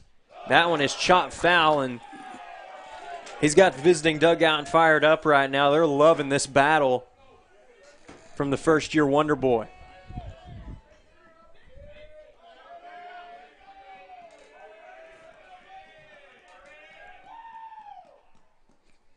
The next pitch, that one just misses outside for ball 4. It'll be the first RBI of Brady Prince's time at Arkansas Tech, and it draws the Wonder Boys within 5. Big game today. You want to win the series, but Chase, you look at the GAC standings. Tech in front in first place at 9-2. Southern Arkansas second, 8-4. If you look at third place through 10th place, there are 2 game separation between third and 10th right now, as we're in the first third of the GAC schedule. Ouachita in that, right in the middle of the pack, and right now in 6th place at 6-5. They could jump up for a 4-way tie for third with a win today. Tech trying to keep pace between itself and Southern Arkansas. That one is in the dirt for a ball. But we've talked about the quality of teams here in the Great American Conference. 3 representatives last year in the NCAA tournament, 3 the year before. And it looks like it's going to be no different this year. A tight race at the top between some great programs, a lot of them from right here in Arkansas. You look at that top 6, only 1 from out of state. That's Oklahoma Baptist. And this one is turned around fairly well, but it's going to drop in a sliding catch by G. Allen. Here's the throw in. Schrader cuts it off. It does go down as a sac fly for Cade McBride, but it could have been a whole lot worse, as Allen made a spectacular catch out there in left field. Well, he got the throw in quickly from his seat. He wasn't finished sliding yet on the turf, and he was able to throw that ball in the infield to keep the runners at first and second. Tech chipping away with 2 so far. They sure would like to add another one. First pitch here misses to Shane Poe. Chase, you talked about the GAC. Only 1 school out of the 12 has a record of more than 1 game below 500. You have about 5 hovering over 500, and the rest are all well above 500. That one is ripped out of play, foul.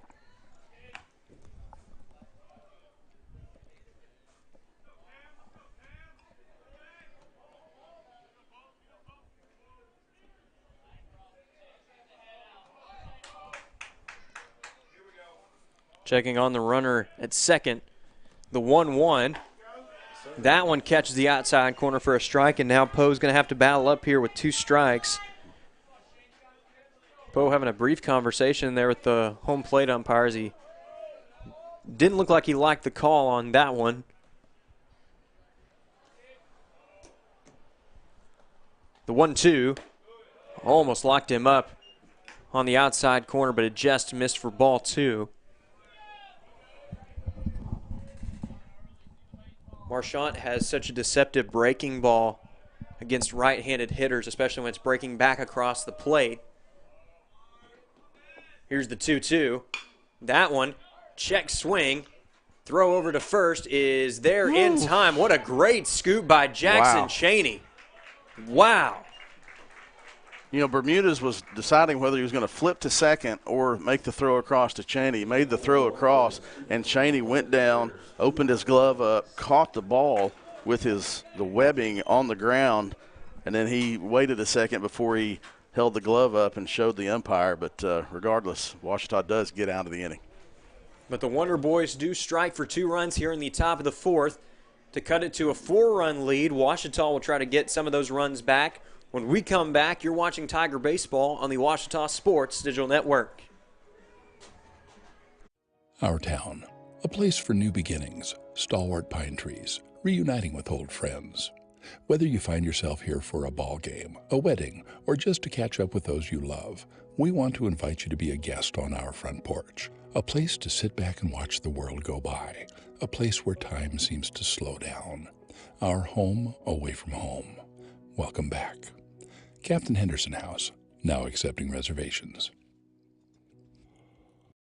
Everyone's known for something. Ours is simple. At the Southwest Auto Collection and iDriveSWA.com, you get the absolute lowest price on America's best brands. Ford, Lincoln, Chevy, GMC, Buick, and Chrysler, Dodge, Jeep, Ram. The best selection and the lowest prices guaranteed. And we deliver anywhere in the state, plus tires for life. It really is that simple. Visit us today, the Southwest Auto Collection, I-30 exit 78 in Arkadelphia, or online at iDriveSWA.com.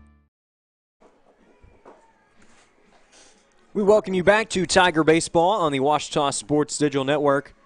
Back out there on the mound, it's going to be Jack Rector. And after 8 runs scored in the first 2 innings for Washita, it was a 1-2-3 inning the last time out.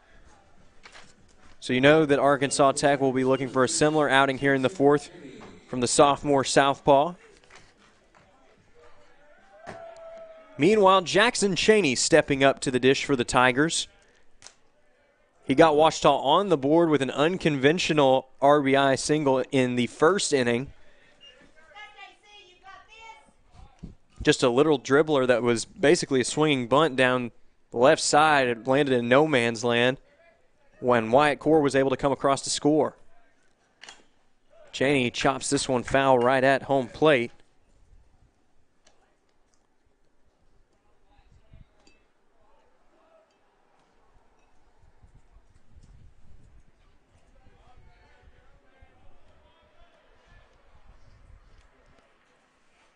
That one is taken on the inside corner for a strike, 1-2. Chaney, his last time at the plate, it was a 2-run triple out to right field. He's driven in 3 on the day in total, and he's going to chop this one foul just to stay alive. Waiting on deck is Dustin Bermudez, a man that GAC Player of the Week voters will certainly have their eyes on moving forward. 7 RBIs already in the last 2 games. And this pitch almost got Chaney to go after it. Held up in time, and it's even now to the Tiger first baseman.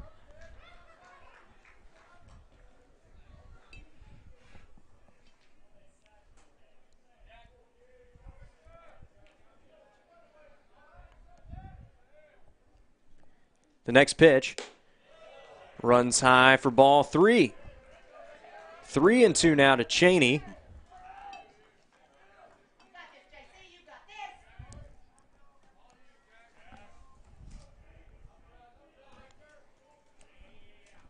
The payoff pitch runs too low for ball 4.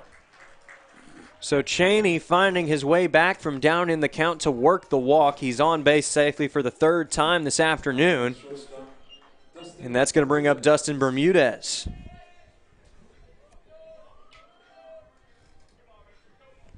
Bermudez 1 for 2 on the afternoon with 2 RBIs. He scored Chaney in a fielder's choice in his last time at the plate, following up an RBI single in his first plate appearance, and he gets around on one here. Could be trouble in center field. Center fielder charging in, and it gets out of his glove. Well, Jackson Chaney advances to second. He did exactly what you're supposed to do. Went about halfway and watched, because if that catch is made, he's got plenty of time to get back to first base. And he did a great job of watching and making sure that one was going to get down.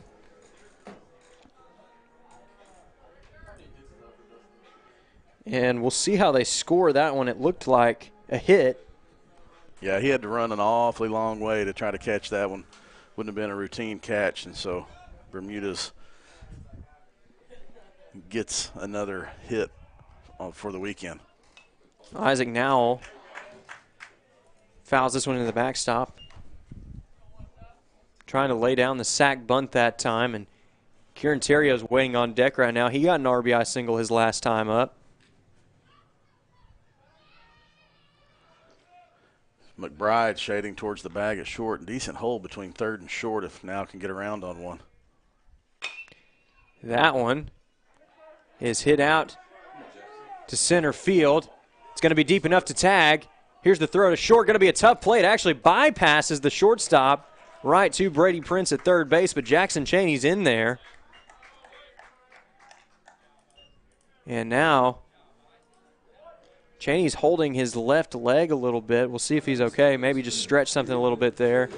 But Coach Howard's going to go ahead and call time just to make sure everything's okay. It's a head-first dive, and, you know, on the turf, you're going to dive past the bag. He did a nice job of getting his left foot to kind of hold on to the base, keep himself on the base. Bermudez, couldn't tag because he had to make sure that ball was going to get over the shortstop's head. That one is in the zone for strike one, a prime RBI opportunity here for Kieran Terrio. As a sac fly could score him here, but if he can hit it deep enough into the gap, he could potentially score two. That one is fouled into the backstop. Terrio got his start yesterday in game two. I believe he was the 8-hole hitter. He's moved up one to the 7-hole. Had some production at the bottom of the order yesterday in that 11-3 win for Ouachita. The next pitch gets around on that one and hits it out towards the gap. It's going to hang up long enough for a play to be made, but Cheney is tagging from third. No throw into home, and Ouachita extends its lead back out to 5. It's 9-4. So you get a run from second, manufacture the run, a fly out, a sacrifice fly, and you get one of those runs back. Tech scored 2 in the fourth to kind of stop the Ouachita momentum, and as it is right now, you've gotten one of those back. Ouachita scored a lot of runs yesterday with 2 outs. So Colton Schrader is due up for the Tigers here with 2 away in the inning and a runner on first.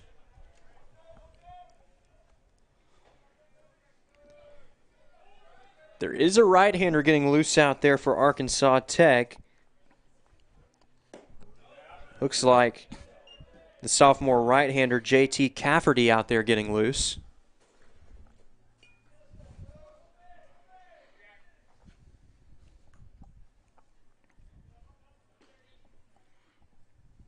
The 2-0 to Schrader.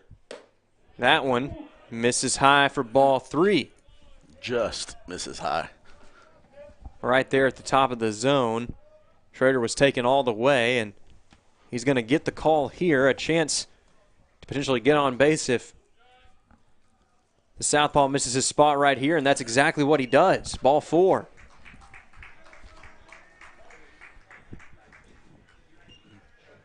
So things not coming as easily to Jack Rector here.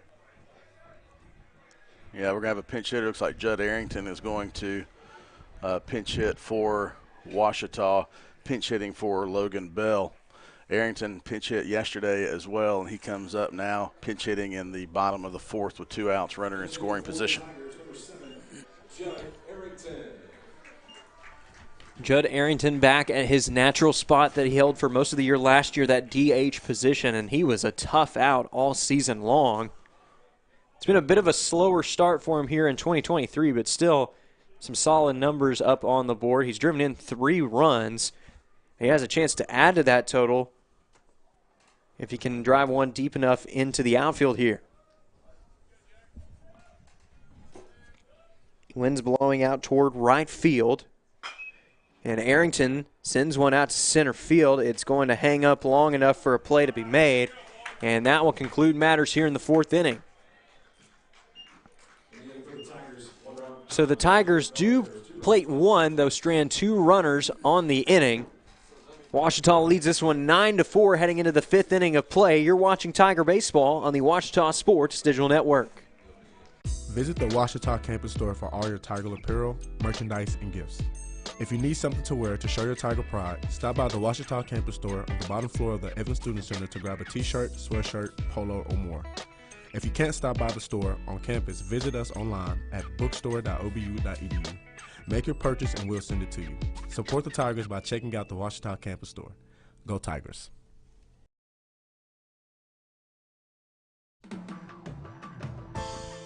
Barry and Turnage, we specialize in bringing the law to your corner. We are dedicated to understanding what results you want and to helping you understand what actions we can take on your behalf. With over 30 years of experience and a proven track record of success, Barry and Turnage is here to lead you down a path to the results you need.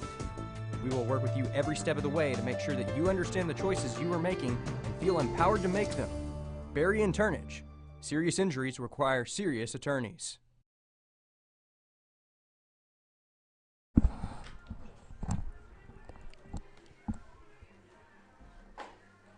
And we welcome you back to Tiger Baseball on the Ouachita Sports Digital Network. Beautiful Sunday afternoon baseball here at Clyde Berry Field at Henderson State University. We once again want to thank Henderson State for hosting today's game after inclement weather last night.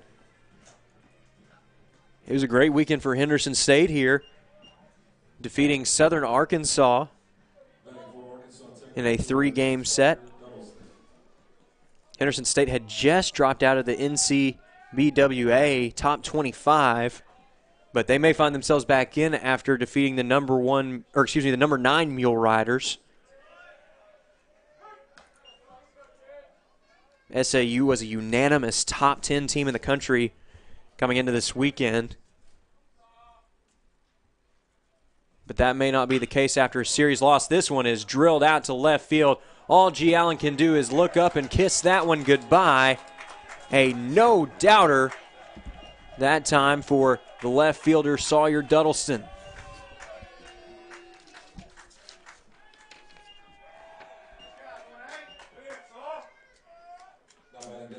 Fourth home run of the campaign for Duddleston.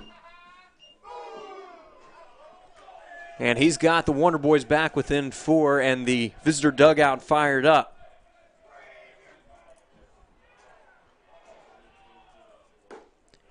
That one is swung on and missed for a strike.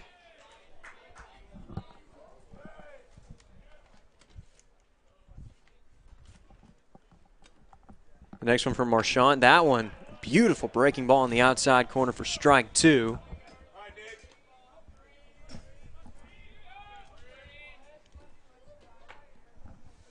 The next one to Marchant, or from Marchant, is in the dirt for a ball.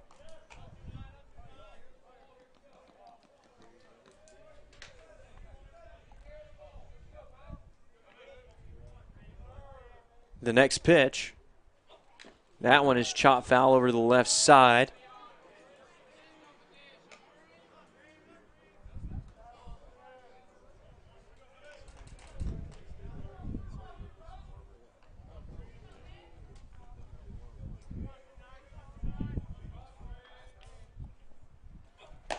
The 1-2 almost locks him up on the outside corner. Marchant couldn't place it much better than that, but he couldn't get the batter to bite. It's 2-2 now. To the cleanup hitter. The next pitch, that one is chopped foul. Nick Jones showing why he is such a tough out. His on-base percentage north of 500 on the year. That's incredible. The 2-2 pitch. Swung on and missed for strike 3. So how about that for responding to adversity? Cameron Marchant comes back with a strikeout here against one of the toughest outs in Arkansas Tech's talented lineup, and now he'll face another strong bat in the form of Keaton Ronaldo.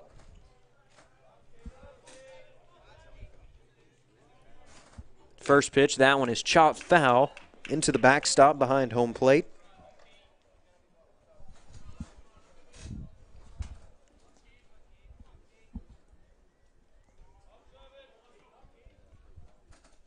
The 0-1 locks him up on the outside corner for strike 2.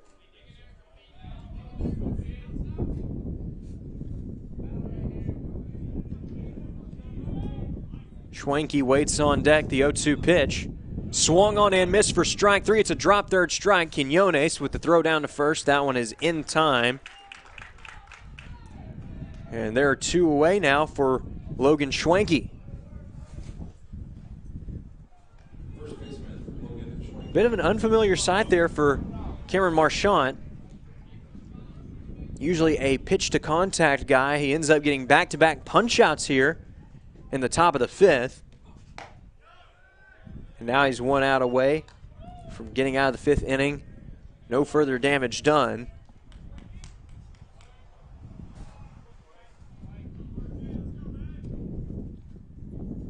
The next pitch is fouled into the backstop. 5 runs on 6 hits and 3 errors for the Wonder Boys thus far. Ouachita, perfect mirror in the run and hit column. 9 runs on 9 hits and no errors committed thus far.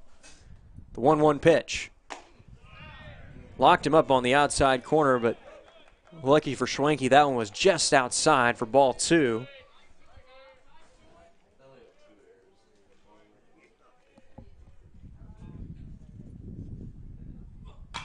That one is chopped over to the left side. And we do have a correction. It's only 2 errors, as that was counted as a hit for Dustin Bermudez. The scoreboard hasn't been updated here in the stadium yet.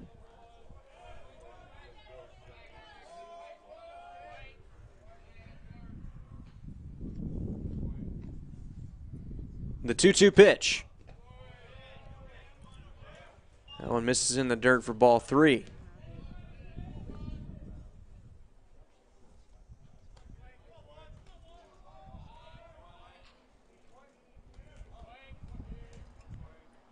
Payoff pitch. Just got a piece of it. It was bearing in on the hands of Schwenke. And now he'll see one more. Brandon Bunton would be next if Arkansas Tech can keep the inning alive. The payoff pitch once more is popped up over to the right side. That should be playable for Jackson Chaney. Indeed it is. So after the inning started with a solo home run from Sawyer Duddleston, Cameron Marchant sets down the Wonder Boys 1-2-3. Tigers lead this one by 4 at the halfway point. You're watching Tiger Baseball on the Ouachita Sports Digital Network.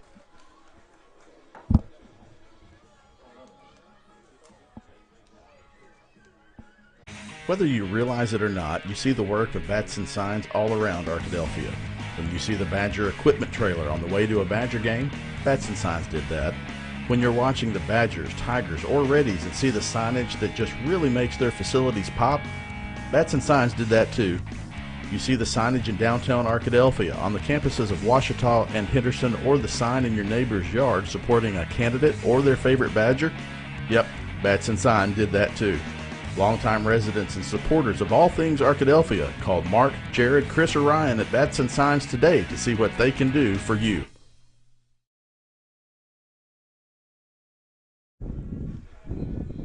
And we welcome you back to Tiger Baseball on the Ouachita Sports Digital Network. Jack Rector is back out there for his 3rd inning of relief work. He's done fairly well so far. Set down the Tigers 1-2-3 in his first inning, but in the 2nd inning got roughed up a little bit. Tigers were able to plate a run. Arkansas Tech over the past couple of innings, though, has scored 3 combined runs to get this game back within 4. Trying to salvage the game and the series here. But Rector's going to have his work cut out for him as he's set to face off against the top of the order. Wyatt Core digging in, and he was part of the 1-2-3 inning that Rector had back in the 3rd inning. He was actually the first batter to appear in that inning. First pitch, Core checks his swing, appeal down. He held up in time.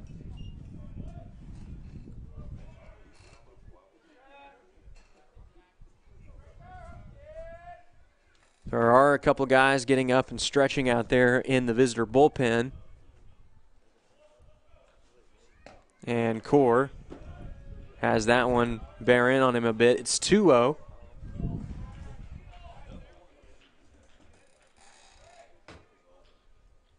Core, Allen, and Quinones due up to start things here in the bottom of the 5th as the 2-0 pitch is chopped out to short. Going to be a tough play for McBride. Throw across the diamond is there in time. And that's how he will start the bottom of the 5th. score that one 6-3, and that's going to bring up number 6 for Ouachita, G. Allen.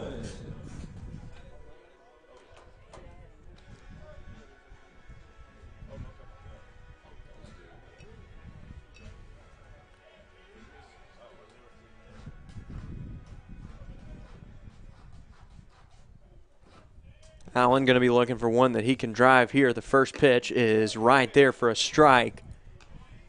And you can't place a fastball much better against a lefty who likes to pull the baseball. He's going to have some wind assistance here as it is drifting out a bit towards right field. The next pitch is swung on and missed, but it's all the way to the backstop.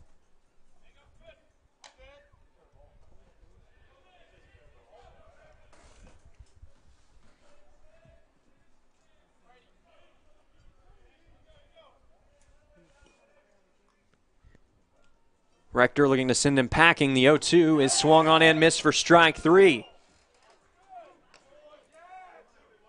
So G. Allen set down on 3 pitches here. And Rector looking to mirror his efforts back in the bottom of the third with a 1-2-3 inning, but standing in his way will be Michael Quinones.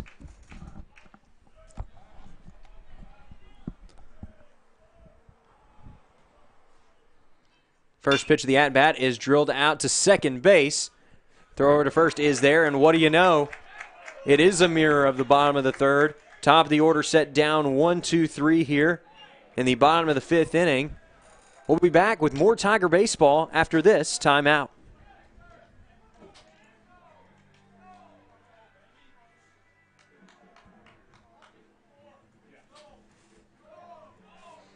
Hello, I'm Taylor King. I've been practicing law for over 34 years, but long before that, I learned what it takes to be a good lawyer, caring for others.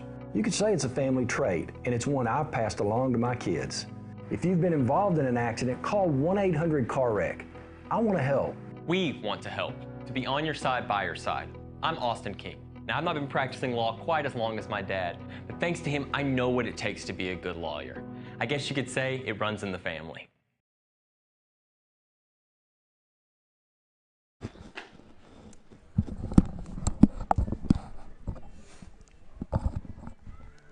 And we welcome you back to Tiger Baseball on the Ouachita Sports Digital Network.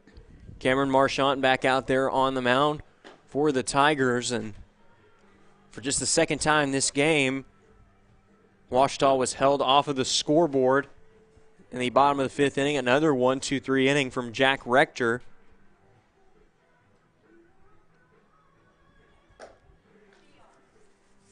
And Chris, I believe you had a funny story that you wanted to share at the end of the 5th inning. Cabranes, you know, the catcher, he turned around and I saw the earpiece from the pitch column just kind of shine there in the sun. It got me back to thinking when the coach yelled at him from the dugout, catch the ball, I've got 2 other hitters to do that, and then he punched the button and gave him the pitch. So he could have just said that to him through the thing if he wanted to. I thought that was just kind of an interesting the one person you can communicate with. Little public pressure there. It's pretty good. Pretty good. Maybe trying to use some intimidation tactics here. That's pretty good. It didn't hit me until I turned around and saw the earpiece shining in Cabrana's left ear. I was like, wait a minute. He could have just said, catch the ball, son. I got 2 over here. But you think that's what it sounds like? Fastball low. That one is in there for a ball, or excuse me, is down low and outside for a ball. I threw you off with my walkie-talkie there, didn't I? I think you did a little bit there. I got some interference. That one is swung on and missed for a strike. We've even had that this weekend. We had the runner interference. Seems like in the 16 innings yesterday there was something interference, maybe not. This one is going to get down for a base hit. Ricochets off the glove. Runner takes the turn at second. Here's the throw down. Bermudez not able to apply it in time. And we'll see how they score that one, but I believe that is going to be a double for Brandon Bunton. Yeah, that'll be a hit and an error, I believe, for Ouachita. The single, and then he would not have taken second base if it had not bounced off of now towards right field. So a hit and an error now. that is the scoring, and that's Isaac Nowell out there in center field that's going to be charged with the error. He's in a position that he hasn't played too much over his career. He's typically in left field where G. Allen is right now. Well, you got a couple of combining factors there. That was a hard hit line drive. It's like he was in the middle. Can I make the catch? I don't want it to get by me. And then obviously the bounce off the turf is going to be different here than you're used to as well. Bermudez throws it across the diamond. That's there in time for out number 1. And we talked about adjusting to the bounce of the baseball. That would have been a tough play as well, but Bermudez doing a great job adjusting. Yeah, he stayed back on it. Bunton had to stay. Obviously, he's not going to run into an out there if the ball on the left side of the infield. It was a good throw and a good throw across the diamond from Bermudez. So here's the first pitch now to Brady Prince. He pops that one over to the right side. And good communication we'll get from out of play. Quinones on the catcher running back to the wall to see if Cheney had a chance, and you might have been able to hear it over the broadcast, out, and so Cheney not enough room to track that one down. And Quinones just in his first year with the team, and you can really tell that he's built chemistry with these guys. That's something that Coach Howard's done a great job of over the past several years here at Ouachita. You've seen a lot of fresh faces, but really that team chemistry has been one of the consistencies as this one misses for a ball. Met Mikey's mom yesterday, made the trip in for the weekend from Arizona.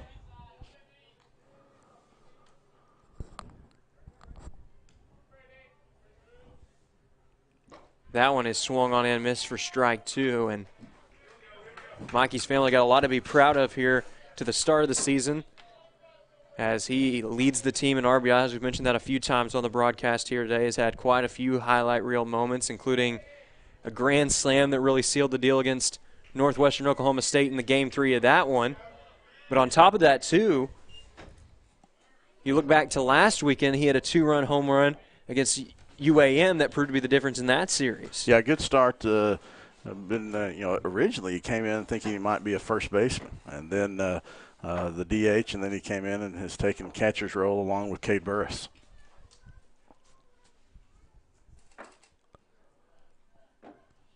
The next pitch is hit out to left field. That one's going to get down, and it should be deep enough to score the runner. He's got the green light.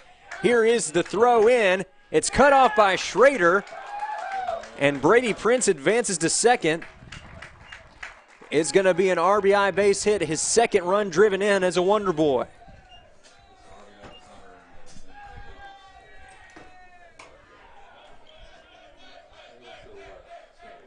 So all of a sudden we got a brand new ball game here as the Wonder Boys are back within 3, and that's going to be the day for Cameron Marchand. We're going to have a new pitcher on the mound. We'll introduce you to him when we come back. You're watching Tiger Baseball on the Ouachita Sports Digital Network. Not heard yet. Is that Bermudez going to pitch? Yeah. Make Print Mania in downtown Arkadelphia your place to get embroidery, screen printing, trophies, and more. Drop by their store on Main Street in downtown Arkadelphia or visit their website at printmaniatees.com to see how they can help your business or group. Need a shirt for an event? Let Print Mania take care of that. Need promotional materials for your business or organization? You can let Print Mania take care of that too. A family-run local business in Arkadelphia, Print Mania has been serving the public since 1992. Call Print Mania today, 870-246-3803.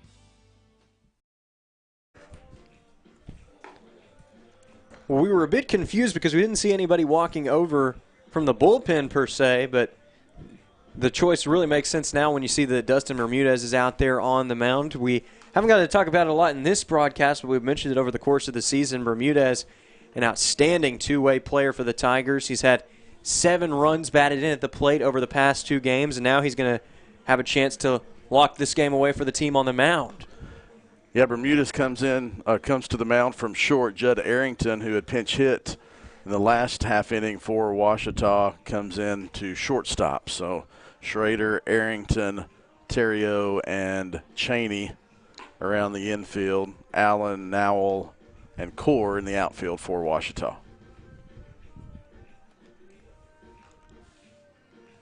Arkansas Tech trying to rally back after trailing by 6 runs earlier in the contest. They've cut that lead in half to 3 now.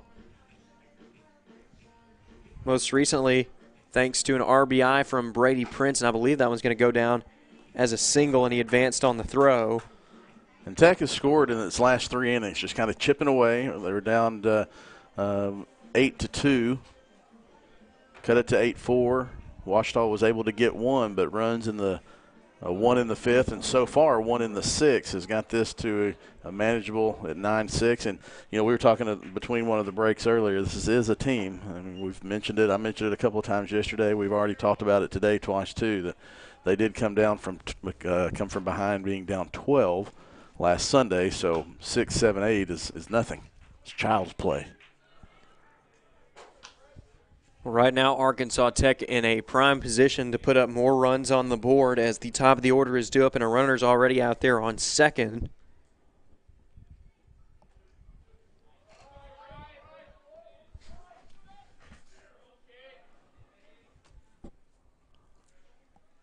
The next pitch from Bermudez, that one misses outside for a ball. Close call there from Cade McBride as he was just able to pull it back in time.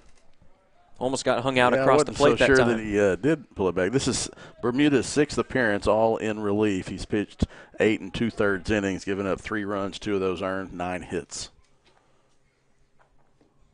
That one is down in the dirt for ball 2. Opponent's batting .257 against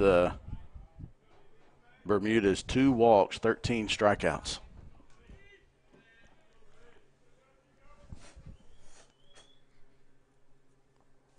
The 2-1 pitch, that one is in there for strike 2. And Bermudez, Ouachita fans actually met him as a pitcher because he was dealing with an injury early in the season last year. He was pitching exclusively, and then more and more you started to see him shift into that two-way role. And by the end of the season, he was the starting shortstop for the Tigers as well as the team's closer.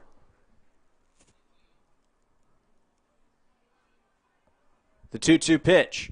Swung on and missed for strike 3. Runner advances on the drop, third strike. But the throw is there in time for out number 2. As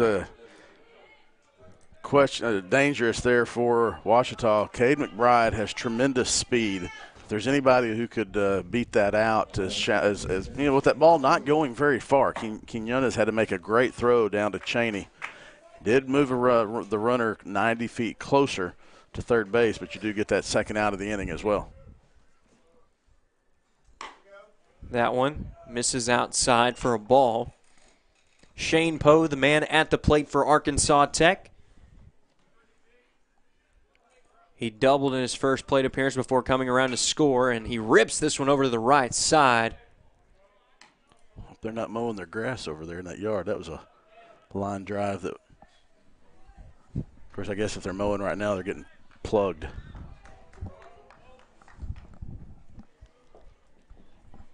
The 1-1 from Bermudez. That one is hit out to short, but right to Judd Arrington. Throw across is there in time, and Ouachita gets out of the inning without any further damage done. Brady Prince coming through with his first hit as an Arkansas Tech Wonder Boy, and he plates a run in the process, his second RBI of the game. Arkansas Tech trails by 3 heading into the bottom of the 6th. We'll be back with more Tiger baseball after this timeout. Our town, a place for new beginnings, stalwart pine trees, reuniting with old friends. Whether you find yourself here for a ball game, a wedding, or just to catch up with those you love, we want to invite you to be a guest on our front porch, a place to sit back and watch the world go by, a place where time seems to slow down. Our home away from home. Welcome back. Captain Henderson House, now accepting reservations.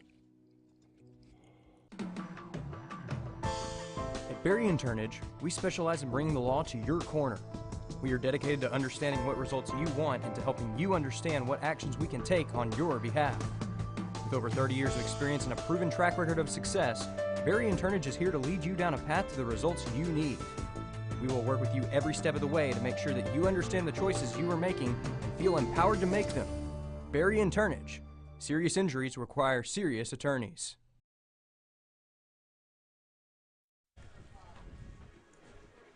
And we welcome you back to Tiger Baseball on the Ouachita Sports Digital Network, presented by Taylor King Law.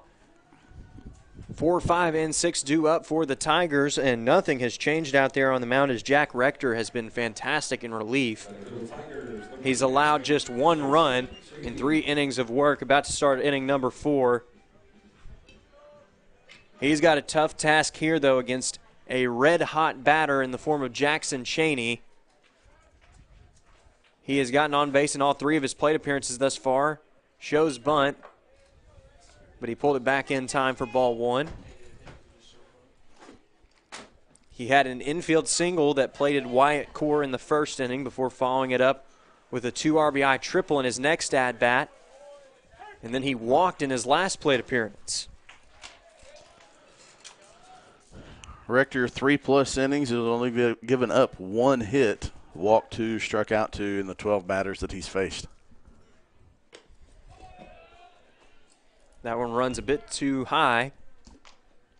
He did give up the 1 run in the 4th inning that Ouachita manufactured, but in that he got 2 outs out of that.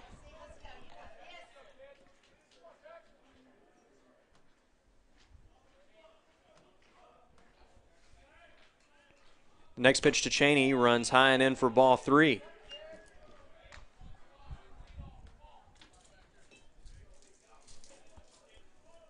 Cheney 2 for 2 on the day with a walk, his 3 RBIs. That one is drilled out to center field. Center fielder's running out of room, and that one is over the wall. Touch 'em all, Tiger. It's a solo home run for Jackson Cheney.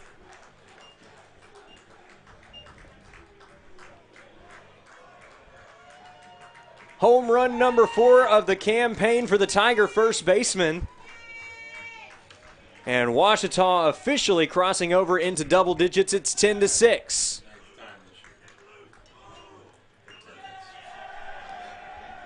And I just got a great bit of information from our Director of Athletic Communications here, Brian Ramsey, who's also doubling as PA and ballpark DJ here. This is the 9th time this year that Ouachita has crossed over into double digits.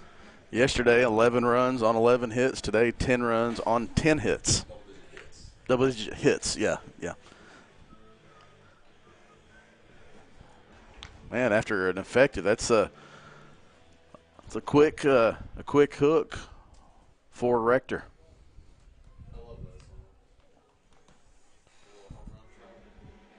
So that is going to be the day for Rector, though he did have some effective work there through the middle innings. 3 innings of relief work, allowing 2 runs, including the one on the solo shot there. We will have a new pitcher for Arkansas Tech. It's Will Horton. We saw him yesterday, I believe, in relief in game 2. He came in relief for a little bit. But how about the line for Jackson Cheney? 3 for 3 plus a walk, 4 RBI, scored 3 times. You know, he squared around a bunt on a couple of those first attempts. I said, nah, I think I'll just take it over the wall in left center field. You know, it was just to the right out there and 365 where the power alley is, and that center fielder went back with it, and he gave up on that ball early. You know, it's not like he even tracked it to the wall, thought he had a chance. He he ran back to the warning track and said, yeah, I'm just going to stop and watch this one go over the wall. Big shot from Jackson Cheney. Again, Ouachita answers Arkansas Tech. You know, if you have a lead and it starts getting close like it has, Arkansas Tech was able to get 2 runs in the 4th. Ouachita answered with 1. Tech got a run in the 5th. Ouachita did not answer. So that was a big from Jackson Cheney because Tech had the momentum. You know, obviously they could get it back, but that big swing kind of had the effect of the solo home run for Arkansas Tech in the 5th inning. Well, I believe Jackson Cheney hit that one over the fence onto the tennis courts out there in left field. That was a long drive out towards the gap. And probably find out because I think Henderson was playing Northeastern State. When I drove up, I saw a green-clad tennis team from Oklahoma, and so I'm going to go. That was Northeastern State out of Tahlequah. So I hope, if he indeed did hit it onto the tennis court, that that match is already over, or it would be now. Dustin Bermudez is up at the plate, and Horton getting some last-minute communication from his skipper as that one is swung on and missed for a strike.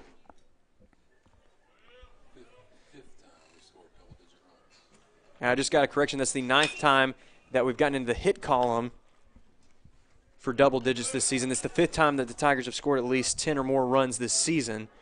Meanwhile, Bermudez grounding out to short, one shortstop grounding out to the other for out number 1. And that is going to bring up the left fielder, Isaac Now. Or excuse me, the center fielder, Isaac Now. Just a force of habit there, as Now has been patrolling that left field corner for so many games over the past 2 years.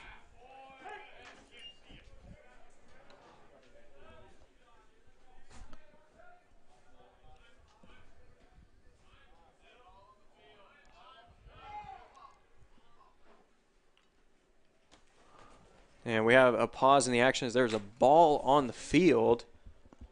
Yeah, it's probably some of those elementary kids. Yeah, man, whose kids are those?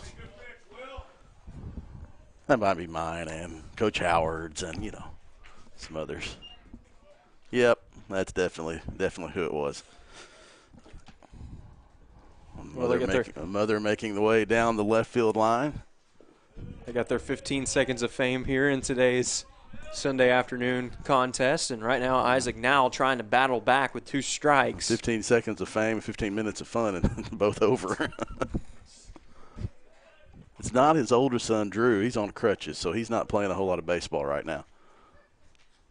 That one is swung on and missed for strike 3. Now going after the breaking ball that time. And with 2 away, that's going to bring up the second baseman, Kieran Terrio. Second baseman, Kieran Terrio.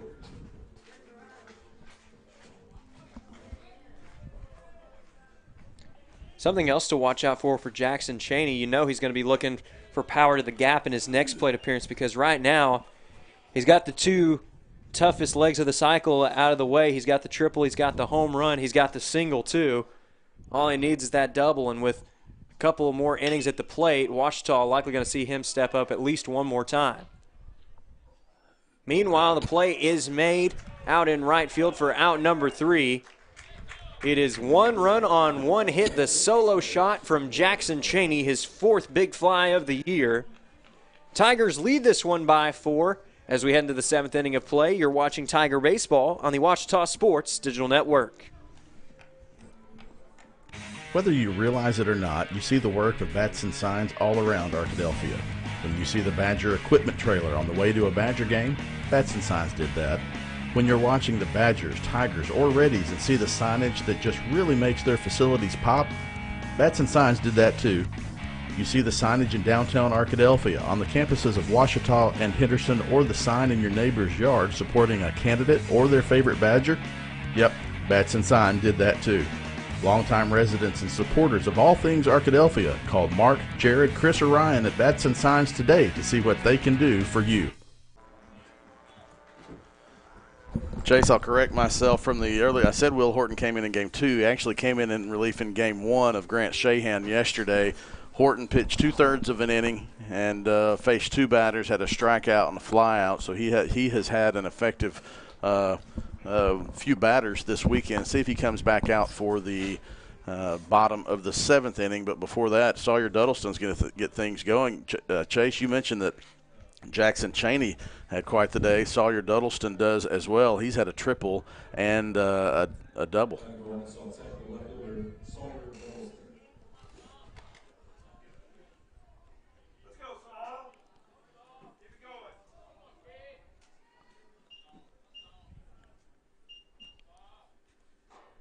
Here's the first pitch to Duddleston. That one is in there for a strike. Excuse me, triple and a home run. Duddleston had the solo home run. He's also got a triple. And he's got a chance here. He's got the single, he's got the triple, he's got the home run. If he gets one to the gap, he could hit for the cycle right here. There's a chance we may even see 2 cycles in this game. 2 candidates right now. Is that a bicycle? I think you would call that one, as that one misses outside for a ball. but I think we should call it a bicycle if that does indeed happen.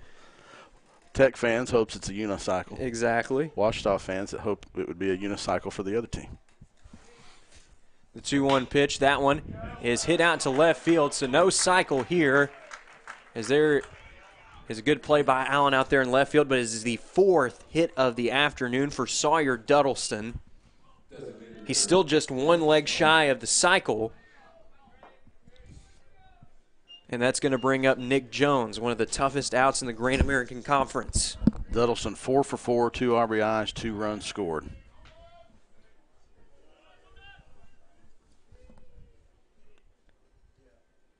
First pitch here to Jones. That one catches the outside corner for strike 1. Duddleston came into today's game batting .303, and that average will definitely go up.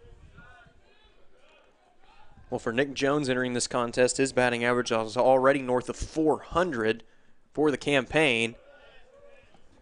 We've seen that number dip just a bit here. As he's gone 0 for 2, he does have an RBI, though, to his credit. He did have a sac fly all the way back in the first inning, but he struck out twice. The 1-1 pitch to Jones. That one is going to lock him up on the outside corner as well, and Bermudez really has that low heater working right now against these left-handed batters.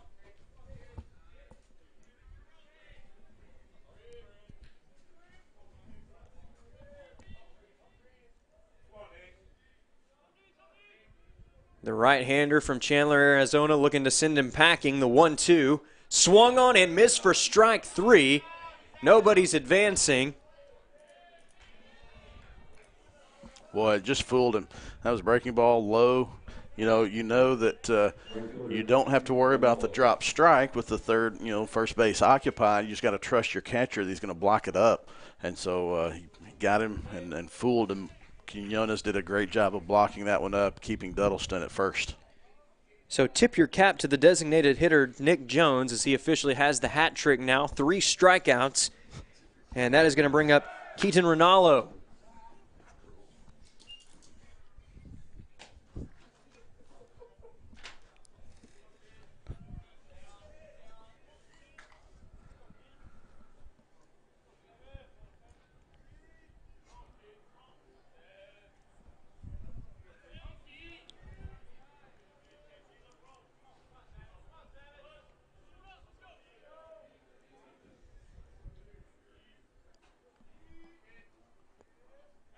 Check on the runner at first. He is back in time, and I believe they're going to call a balk on that one. Called a balk on Bermudez on that one. So now runner in scoring position for Keaton Rinaldo. Still just 1 away in the inning. So plenty of time for Arkansas Tech to try and manufacture a run here.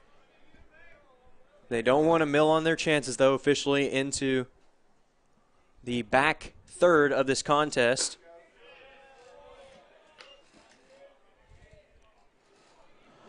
The longest outing Bermudez has had this season was 3 innings at Southwestern Oklahoma on February 26th. And this one is hit out to center field, but right to Isaac now. Runner is tagging. Here's the throw in. Arrington's going to cut it off. So the runner advances 90 feet, but Bermudez gets an all-important out number 2 here in the top of the 7th. That's going to bring up Logan Schwenke. In fact, that's the only outing where Bermudez has gone more than 1 2/3. 2 outings of 1 2/3. The 3-inning appearance at Southwestern Oklahoma and 2 innings at Arkansas Monticello.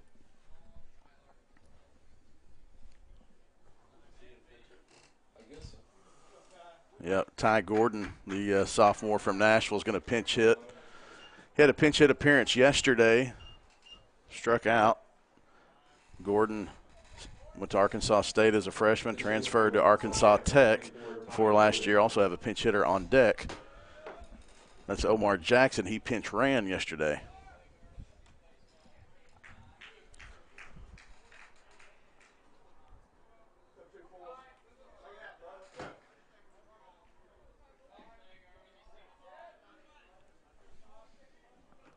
Go for the righty on lefty matchup.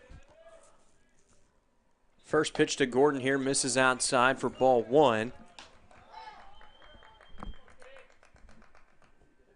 Called time. I was afraid the young men down the left field line might have let another ball find the court, but the field. But that was a Duddleston needed to make a equipment adjustment.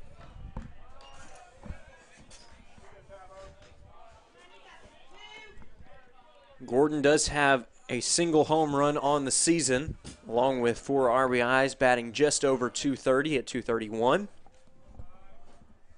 And he's got count leverage here. Chops it foul over to the right side.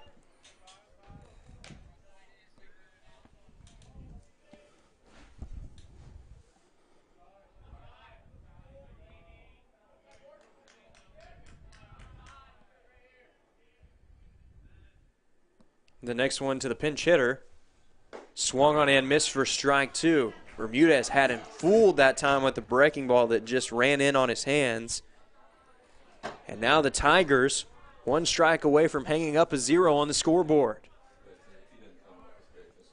The 2-2 pitch. Just fouled out of play.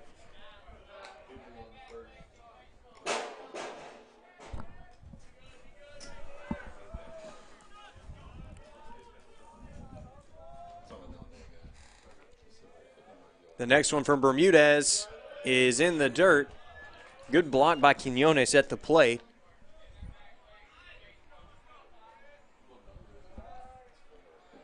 And now a big pitch coming up here. 3-2, 2 away, and a runner just 90 feet away from scoring. The payoff is chopped foul right off the leg of Gordon, and that one's got to hurt. Handcuffed him, started the breaking ball over the middle of the plate, broke into the left-handed batter. Gordon was able to get just enough of it to foul it off. Unfortunately, fouled it off of himself. He says he's good, shakes off the first base coach. Give a new ball to Bermudez, and we'll do it again.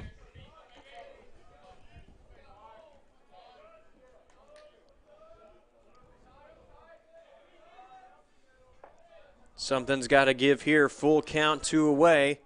The pitch. It's foul tipped again. Fouled that one off of Quinones. Well, see if we can go for the, well, you don't want to foul it off of, you don't want to wish it upon the umpire, but it's been the batter and the catcher. Umpire says, I don't need one of those. You guys keep that yourself. Probably not a great way to make friends either. Yeah.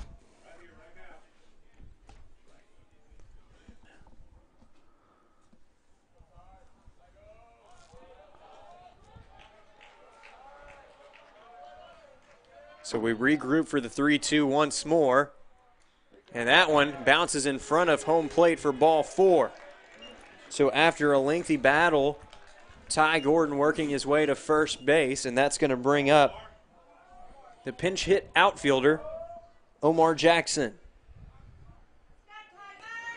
Sticking 2 lefties in a row up to face the righty Bermudez.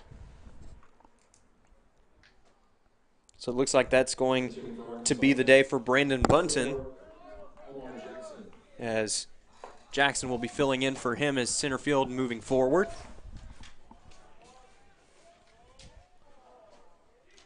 Assume that's where he'll be going defensively. He is listed on the team roster as an outfielder, and pinch hitting from the center fielder, you would think that that is where they would keep him. At most, they would probably have him swap spots with one of the outfielders already out there. Big spot, you know, the tying run is on deck. Bermudez has 2 outs. Jackson trying to put it in play, get a base hit to extend the inning and cut into this Ouachita lead. The next pitch to Jackson couldn't hold up in time. That's strike 2, and Jackson, I think that was more of a defense mechanism there, trying to get out of the way of that baseball. He was frustrated with the call, but the home plate umpire said he went around.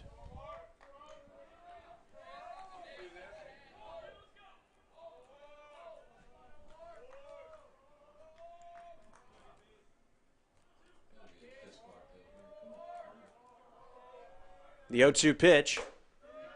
Runs a bit high, and Gordon's just going to go ahead and take second base. Yep. Not a stolen base for Gordon. It's just, defensive indifference, but that does put another runner in scoring position. So a base hit from Jackson cuts this lead in half, most likely. Going to have a brief meeting here as Jackson's getting those last-minute instructions of a big pitch coming up here with 2 strikes, 2 away, and 2 in scoring position. 2s are wild right now, including number 2 out there on the mound right now for the Tigers.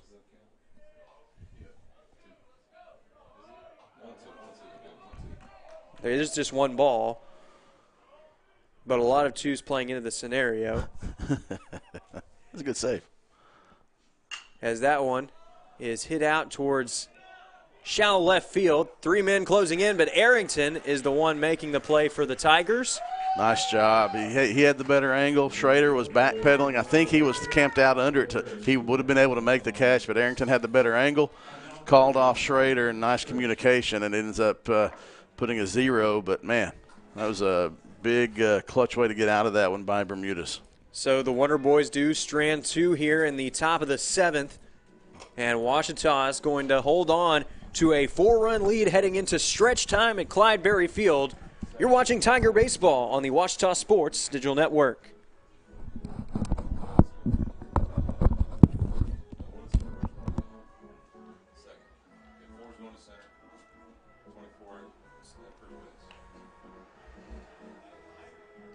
Hello, I'm Taylor King.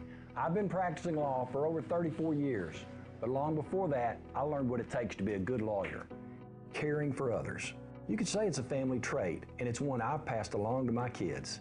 If you've been involved in an accident, call 1-800-CAR-WRECK. I want to help. We want to help, to be on your side, by your side. I'm Austin King. Now, I've not been practicing law quite as long as my dad, but thanks to him, I know what it takes to be a good lawyer. I guess you could say it runs in the family.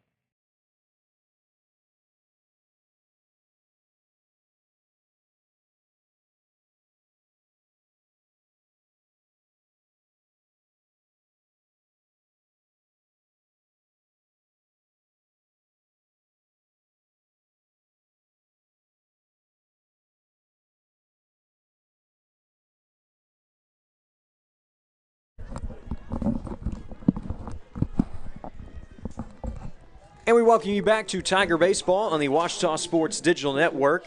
Stretch time wrapping up here at Clyde Berry Field in Arkadelphia, Arkansas, as the Tigers trying to add some insurance here in this deciding Game 3 of the series against Arkansas Tech.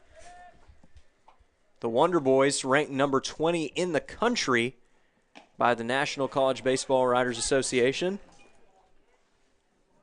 They've had a lot of impressive wins on their resume, including a series split against perennial powerhouse Central Missouri. They also swept Henderson State, who beat Southern Arkansas, the number 9 team in the country here this weekend. They swept Oklahoma Baptist, another team that's in the top 5 right now in the Great American Conference. So a lot of things are going right for the Wonder Boys as they look to try and pave their way towards the top of the Great American Conference. They're currently in first place and looking to stay there with a win here today, but for the Tigers trying to move up in the polls. That one is drilled over to the right side, takes a nasty hop past Ty Gordon, but that's going to be a leadoff single for Colton Schrader.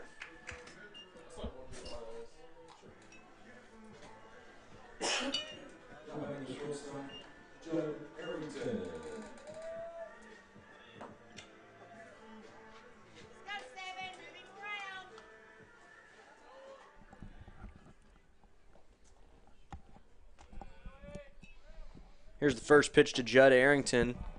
Looping breaking ball that just misses for ball 1.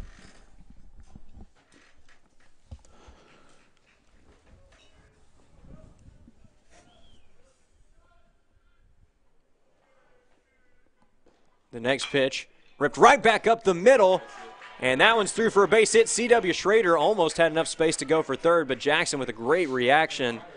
And speaking of great reaction there, Will Horton just having to duck for cover. That one was coming right at his face. Boy, that was just, you talk about taking one back up the box. That is exactly what just happened on that one. A nice piece of hitting by Arrington, and so now the first two are on. Chase, this is the only game being played in baseball in the Great American Conference. Everybody else was able to finish yesterday, and so it's the last game of the weekend being played in the conference. Here's the first pitch to Wyatt Core. That one is going to catch the zone for strike one. That means you've got a big audience out there watching.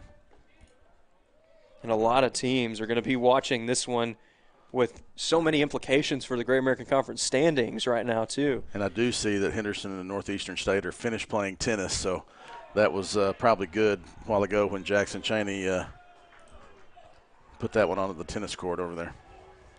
And that time, Wyatt Core trying to do a skip to Mailu, get out of the way there, but it didn't matter. It drills him in the leg, and he's going to take first base. And talk about a nightmare scenario. Bases loaded, nobody out, and G. Allen due up at the plate.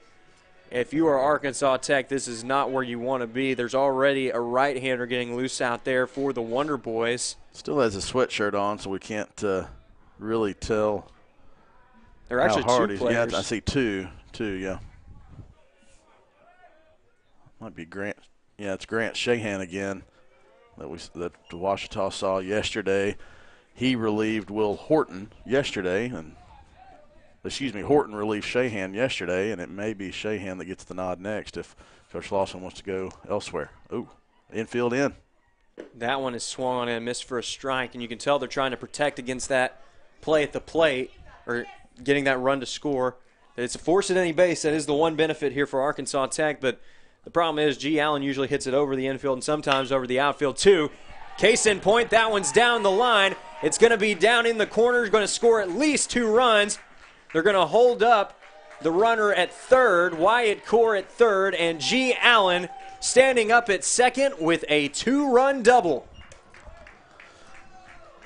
You mentioned it. I don't know if Gordon would have, if he's playing behind the back, he has a little bit more reaction time, but that was just so hard of a hit. Solid contact. G. Allen got around on it, hugged the line all the way down into right field, and, the Tigers up by 6. This one misses outside for a ball as Ouachita has tied its largest lead of the game. That one goes all the way back to the top of the 4th. That was the last time that the Tigers led 8-2. Bottom of the 2nd. Well, they put up the 8 runs and then led until the top of the 4th. Gotcha. And then this one misses outside for a ball. Arkansas Tech did plate a couple of runs back in the 4th inning to make it a 4-run contest before Ouachita extended back out to 5. Arkansas Tech cut it down to as little as 3, and now the lead has been doubled once again back up to 6. Still a lot of time left. You're in the bottom of the 7th. No outs. Quinones with the ability, he's shown the ability to get runners home. Coach Lawson, got Mason Griffin out in the bullpen warming up as well. Griffin's the one that came in yesterday and got the save in game 1. He has not given up a run yet this season. So Griffin is the one who's getting hot. And let's see if they are going to him or if they're going to just wait. Coach Lawson taking as much time as he can, and that will be it. There's the point to the bullpen for Griffin.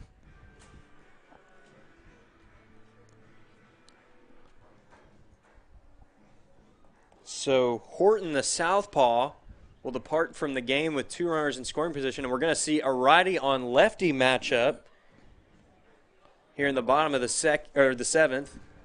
With still nobody out. Griffin comes in with a 2-0 count, runners on second and third.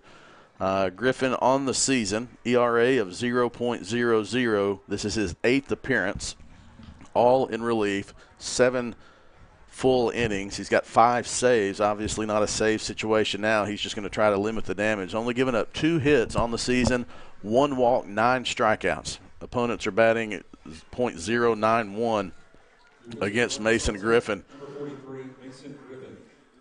And 22 at-bats. So it's been a very, very solid year for Mason Griffin.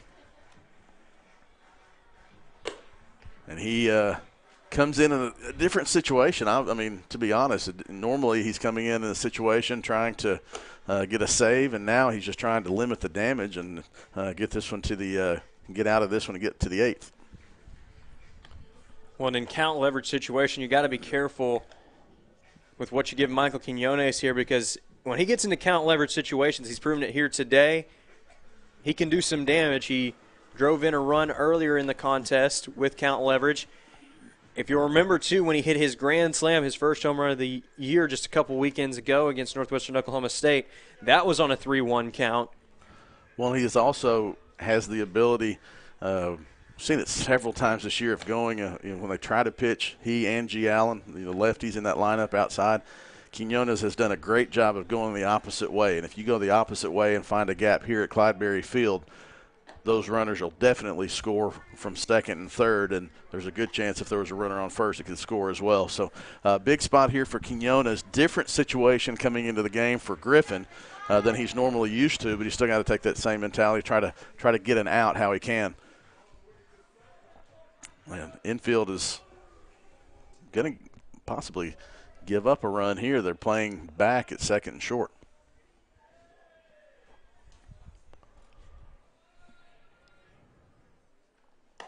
The next pitch misses outside for ball 3, and now. Well, it could be that this is an intentional walk. Just try to gift Griffin, throw 2 pitches outside to load the bases and put, yeah, there he went. Not even going to throw the pitch. Now they're going to bring Jackson Cheney up. That's interesting because it's a strategy-wise, it's the right thing to do. You know, in normal situations, you set up the force. You know, you have the righty-on-righty matchup. You just happen to be bringing up the hottest hitter of the day for Ouachita in Jackson Cheney. And Jackson Cheney, 1 hit away from history. Now they bring the infield in to cut the run down at home.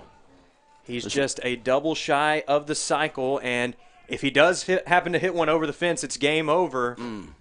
As that one is going to run inside, and a run is going to score. That is Wyatt Core scoring on the wild pitch. Pass ball. Or pass ball. Yep. As it just got past him, and now we're going to have another mound visit here. And that's not going to be a conversation to talk to Griffin, as he just came in, unless they're making sure they're on the same page.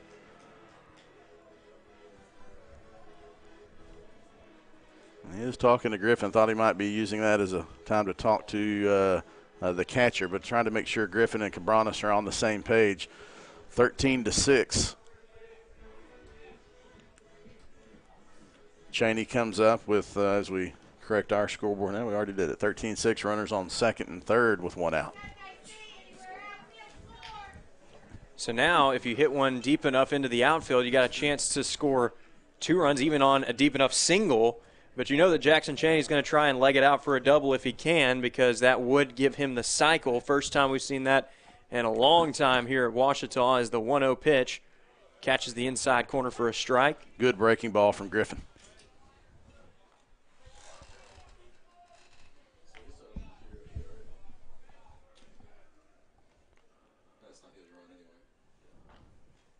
The next pitch runs high for ball 2.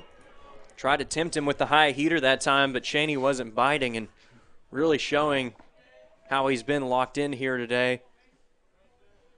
The Wonder Boys have struggled to get him out.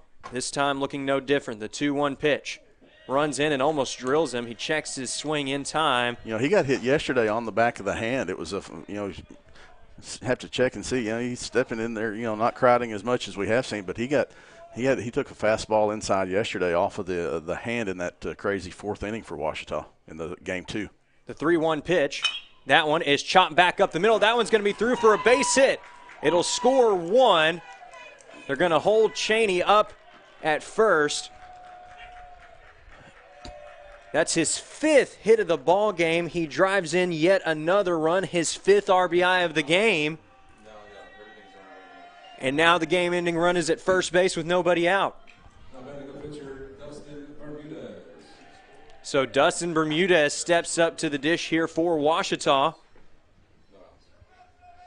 with a chance to add on to what has already been a 4-run bottom of the 7th.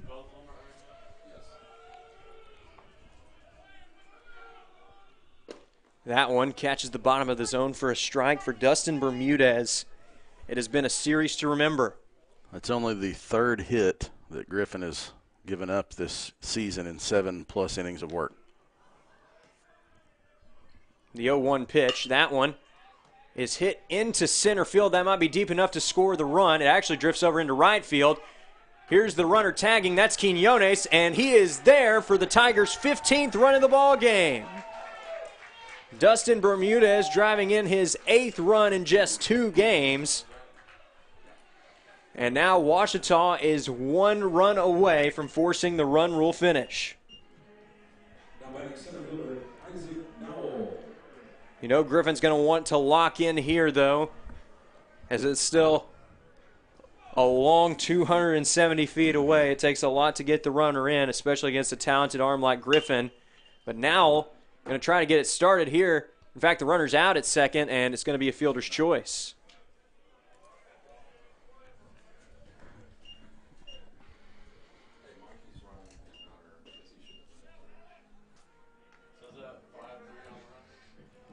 So that brings up the second baseman, Kieran Terrio, trying to keep the hit parade alive for Ouachita here in the bottom of the 7th inning. 5 runs already up on the board.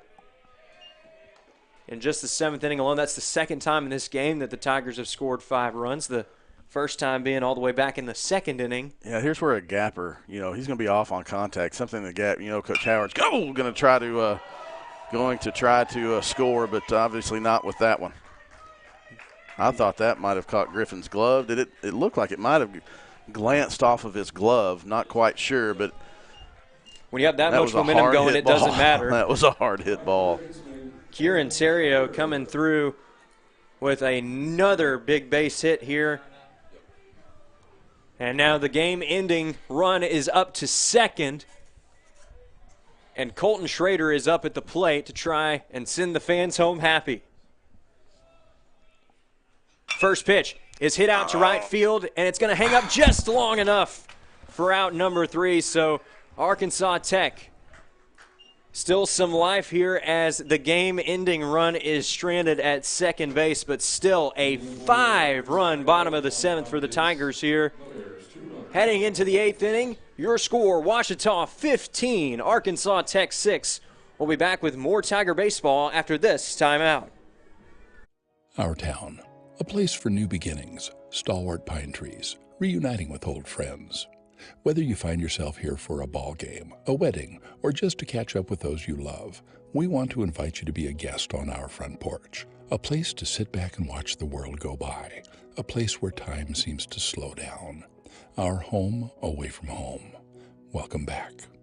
Captain Henderson House, now accepting reservations.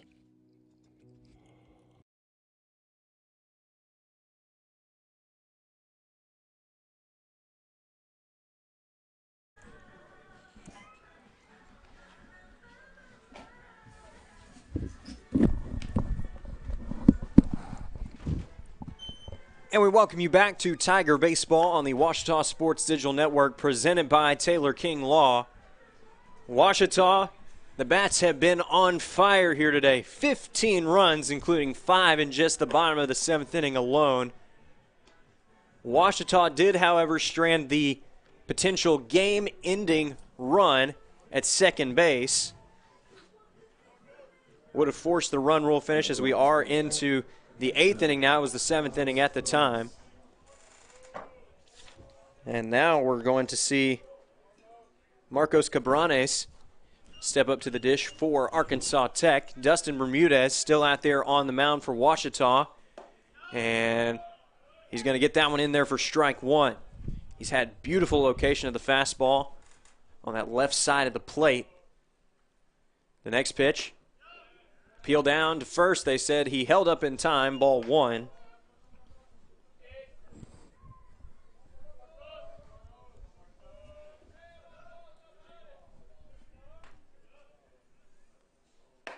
That one does catch the zone for strike 2, and Cabrera is going to have to battle up here with 2 strikes. There is a lefty getting loose out there for Arkansas Tech right now. as this one is taken for ball 2. That looks to be Tyler Sardelli, the freshman left-hander, getting loose out there for the Wonder Boys, as the 2-2 here from Bermudez is hit out to right field, but well foul.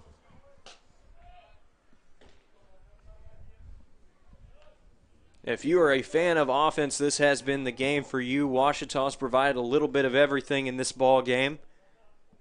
Arkansas Tech has had their fair share of fireworks as well. The 2-2 pitch is hit out towards the gap. This could be trouble, but Wyatt Core with a great read off the bat for out number 1.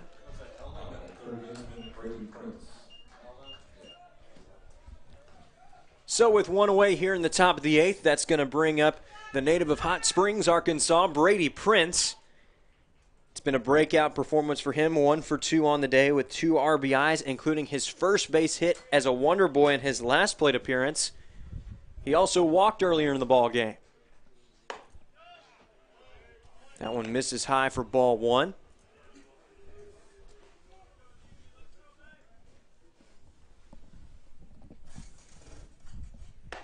That one is in there for a strike, so it's 1-1 now to the Wonder Boys' third baseman.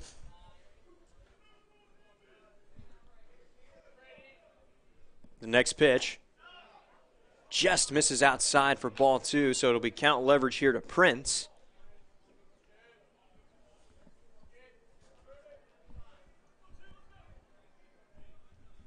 The 2-1. That one is drilled out to left field.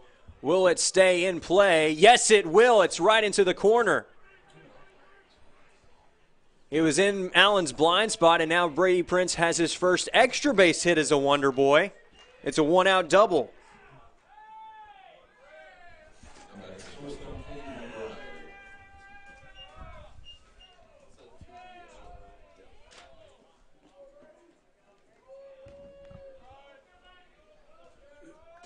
So now we will see Cade McBride step up to the plate. He is 0 for 2 on the day with a run batted in.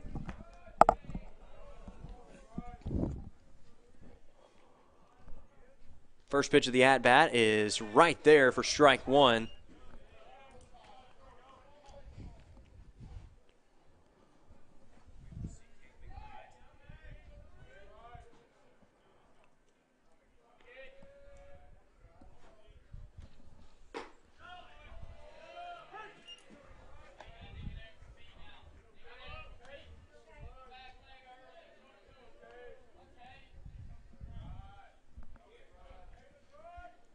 Bermudez looking to put him away. The 0-2 pitch is hit right to the shortstop. That's Arrington. Throw over to first is there in time. And Prince will have to stay parked at second base.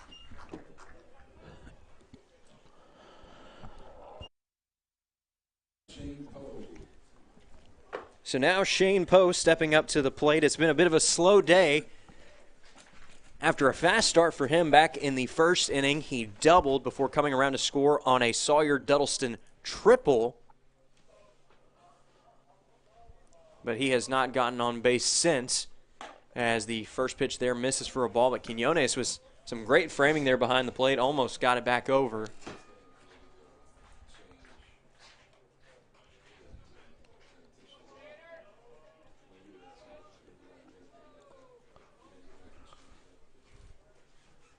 The 1-0 to the second baseman is looped out to right field, but Wyatt Core is right there to make the play for out number 3. So the Wonder Boys do strand a runner in scoring position, and they will have a chance to effectively end the game should they score a run in the bottom half of the inning. You're watching Tiger Baseball on the Ouachita Sports Digital Network. Hello, I'm Taylor King. I've been practicing law for over 34 years. But long before that, I learned what it takes to be a good lawyer, caring for others. You could say it's a family trait, and it's one I've passed along to my kids. If you've been involved in an accident, call 1-800-CAR-WRECK. I want to help. We want to help, to be on your side, by your side. I'm Austin King. Now, I've not been practicing law quite as long as my dad, but thanks to him, I know what it takes to be a good lawyer. I guess you could say it runs in the family.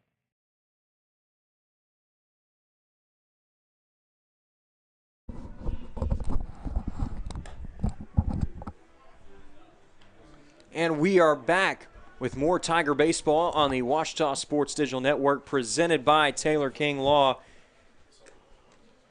Thus far, it's been a dream scenario for Washita, up by 9, and they'd love to cap it off here with a run in the bottom half of the inning, because that would end the game right here with the 10-run rule. And right now, tasked with keeping the game alive, it will be the freshman southpaw, that is Tyler Sardelli.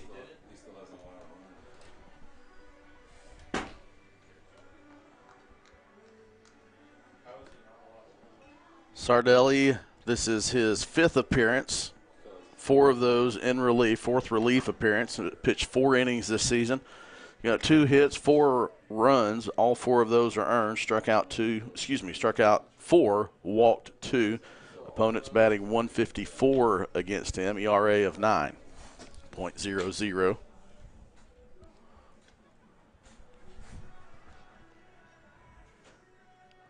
So Judd Arrington is waiting on deck for the Tigers. The shadows begin to creep onto the playing surface, so the camera doesn't really like that, but see if we can adjust it so you might be able to see the plate better. Well, the Tigers hoping to end this game sooner rather than later, 9-1-2 due up. And Sardelli looking to just keep the game alive. First pitch is right there for strike 1. Arrington thought about going after it, but decided to hold off. Arrington is 1 for 2 on the afternoon. As the next pitch, about the same location, but according to the home plate umpire, it was just a bit farther outside, enough for it to be called ball 1.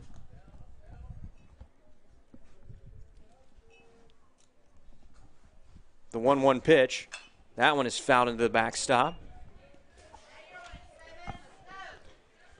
6 runs on 10 hits and 2 errors for Arkansas Tech in this one. The Tigers with 15 runs on 15 hits and a single error.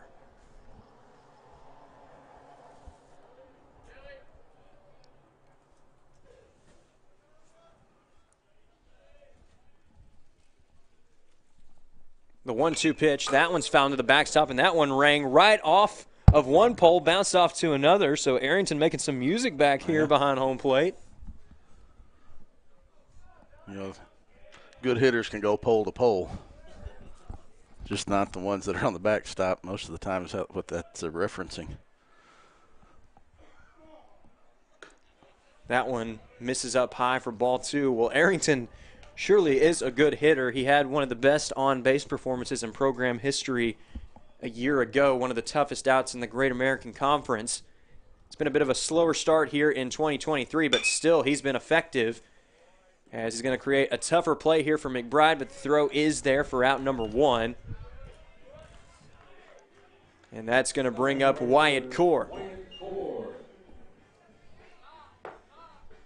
The sophomore out of Fayetteville, Arkansas. 1 for 4 on the day with a strikeout. He recorded the first of 15 hits on the game for the Tigers. It was a line drive over the left side, and he's going to take strike 1 here.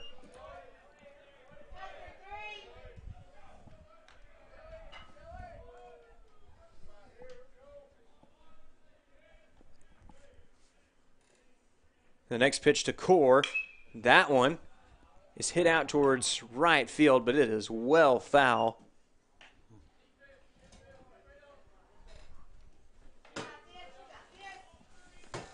And at this point, it looks like Arkansas Tech just has the arms of the bullpen hanging around. They know that one way or another this game could be over soon.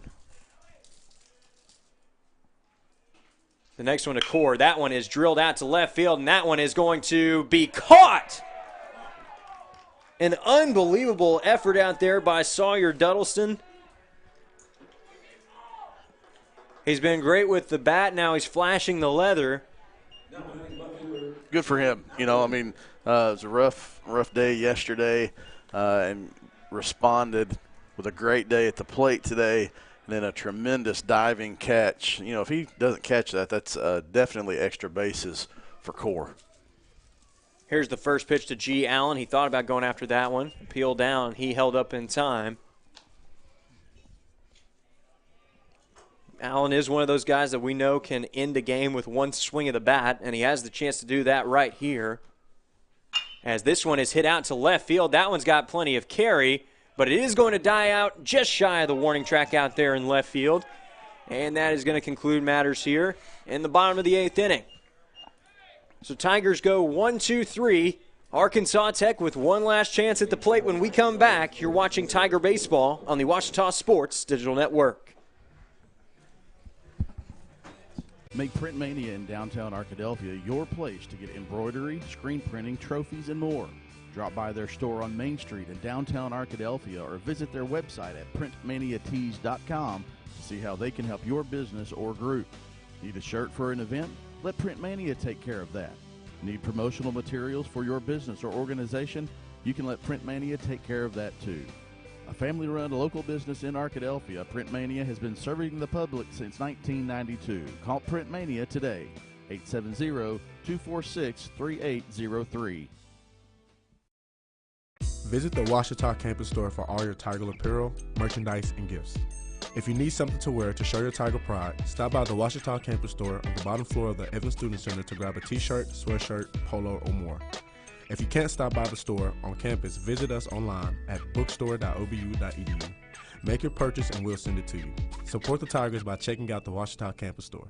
Go Tigers. And we welcome you back to Tiger Baseball on the Ouachita Sports Digital Network, presented by Taylor King Law.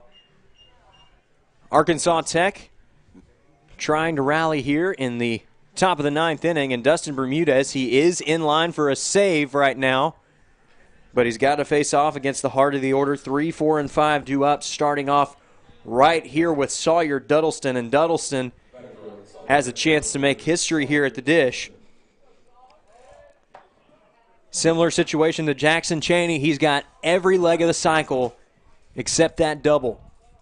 So he'll be looking to get one into the gap here. First pitch is down in the zone for strike one. It'll be 3 inning save for Dusty Bermudez. Was it 9-6 when he came in? So would it have been a 3-run? It would have been 3 runs anyway. Doesn't matter. Either way, it's a save. Would be a save. That's right.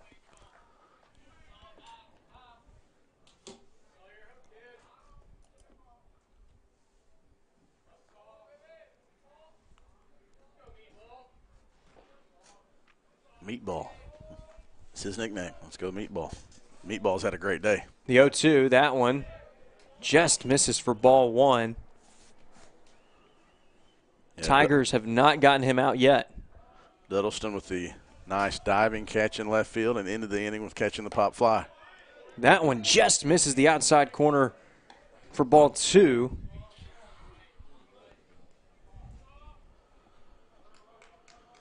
Bermuda's 1 2/3. Well, this has got to refresh. Yeah. The next pitch, that one is in the dirt for ball three, and Duddleston showing why he's been such a tough out today. 2 stone-cold takes with 2 strikes, and then that one was in the dirt for ball three. Can he work his way all the way back? The payoff pitch is ripped down the line, but foul.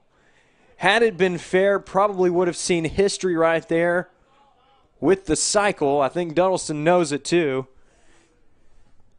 So he's going to try to regroup here, straighten it out a little bit. He might now because we're not very far from him. And there are not a lot of people talking. That one misses high for ball four. So Duddleston taking the 90-feet trot down to first base, and he reaches base safely for the 5th time here today. You know, Hayden Childers got the start, went 3 innings through 56 pitches. Marshawn 2 1/3 inning through 56 pitches. Now Bermuda's 2 2/3 innings. He's thrown 54 pitches.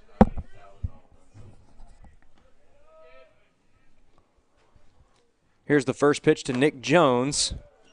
And this one misses for ball one. Jones looking to avoid the dreaded golden sombrero. He does have an RBI on the day.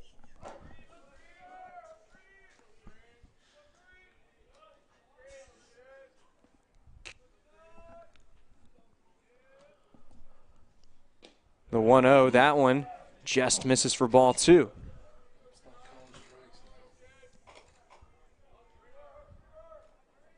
Jones, one of the top bats in the Great American Conference and on this Arkansas Tech squad.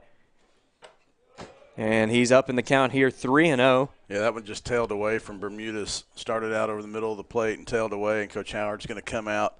Nobody in the pen for Ouachita with the 9-run lead. And obviously, you hope you don't have to get to that point, but this is one of the longest outings that Bermuda has had yet this season. Coach Howard and the entire infield are going to come talk.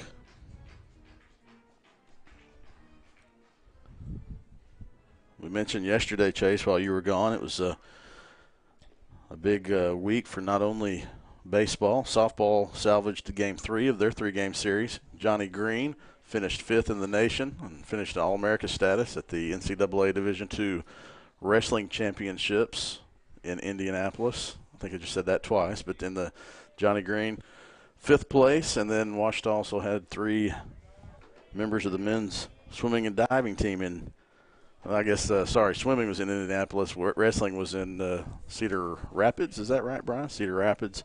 So congrats to those 4 young men as well. Miles Schultz, Sam Woods, and Elijah Christensen representing Ouachita at the National Swim and Dive Championships.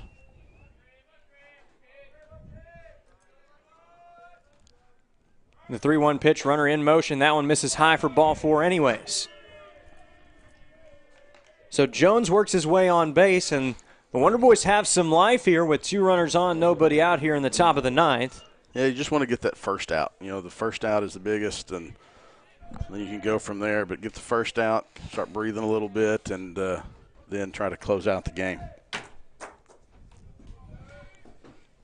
And it does look like Jacob Bowman is getting loose out there in the bullpen, and that one's hit right over towards the bullpen on a line. Keaton Rinaldo is 0 for 3 on the day with a walk and a strikeout.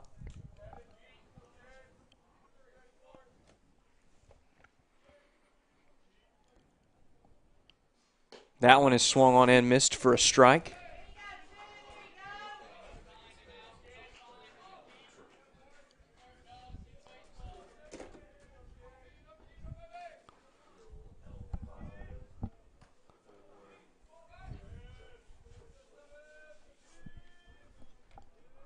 The 0-2 pitch misses outside for ball 1. Bermudez trying to tempt him with that low outside breaking ball. He didn't bite, and he's going to see at least one more here.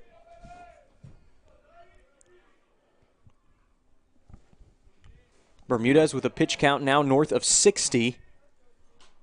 The 1-2 is swung on and missed for strike 3. His 3rd punch out of this outing. And now he's 2 away from recording the save.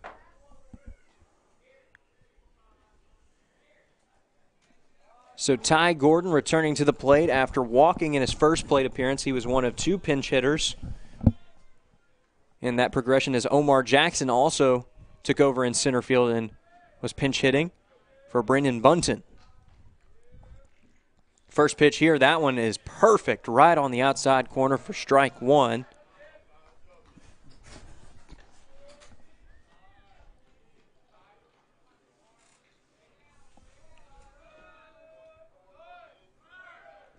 That one is in the dirt. It was a double steal anyways. Yeah, and it keeps him out of the double play.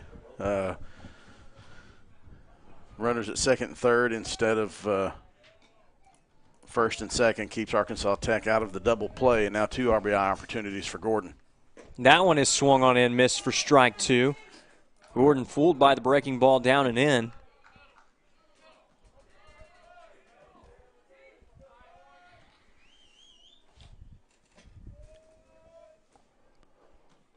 The 1-2 pitch. That one is ripped into right field. That one's going to get down for extra bases. Bounces right off the NCAA logo in right field.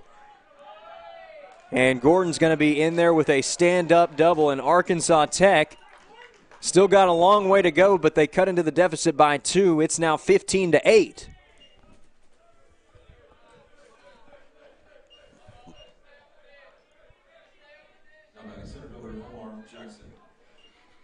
Well, we've said it before, no lead is safe against Arkansas Tech, and this is a team that can put up a lot of runs in a hurry. Omar Jackson looking to keep the line moving here for Arkansas Tech as Bermudez checking the runner. The first pitch is ripped down the right field line, but foul.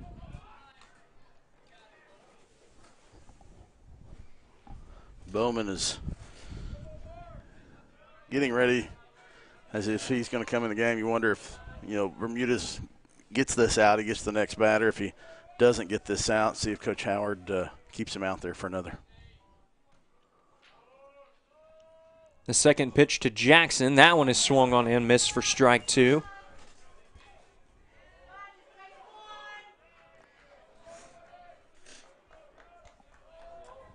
Jackson looking to avoid becoming Bermudez's 4th strikeout victim of this relief outing.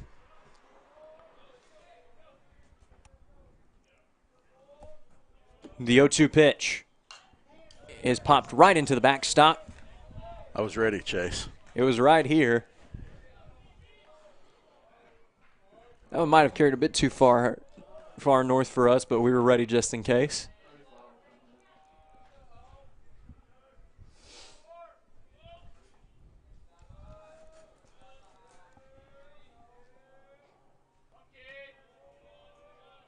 The 0-2 pitch. That one is swung on and missed for strike 3. So Ouachita's number 2, recording out number 2 of the inning. His second punch out as well. 4th overall for the contest. And now it looks like we're going to have a pinch hitter here. Yeah, Jared Beam pinch hit yesterday in game 2 late in the game, and he's going to pinch hit again here with 2 outs in the top of the 9th.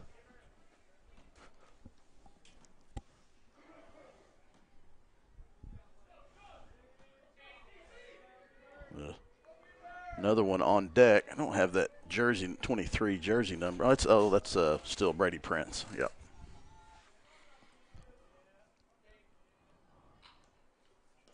First pitch here is in the dirt for a ball.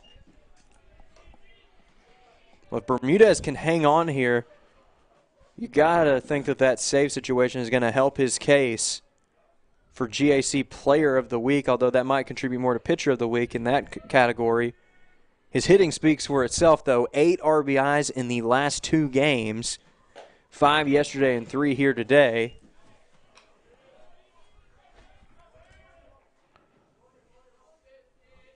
This would drop Arkansas Tech to a 1-game lead. 1 game ahead of Southern Arkansas Tech would still be in first place. Southern Arkansas at 9-3. And this one is popped up over behind home plate. We'll see if this is playable for Quiñones. It is not.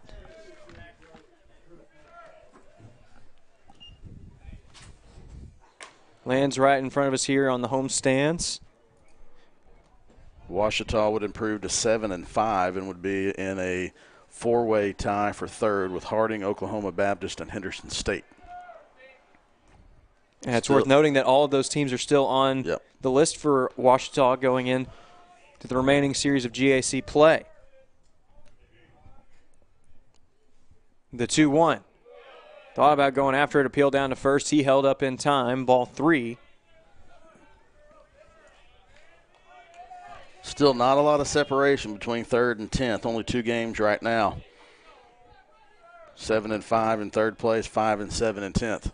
That one is popped up, and that one should be playable, but it is going to be caught out there by Wyatt Core. He did have to fight off the sun a little bit, but it does not matter. Ouachita, with an offensive explosion in Game 3, plates 15 runs against the number 20 Arkansas Tech Wonder Boys.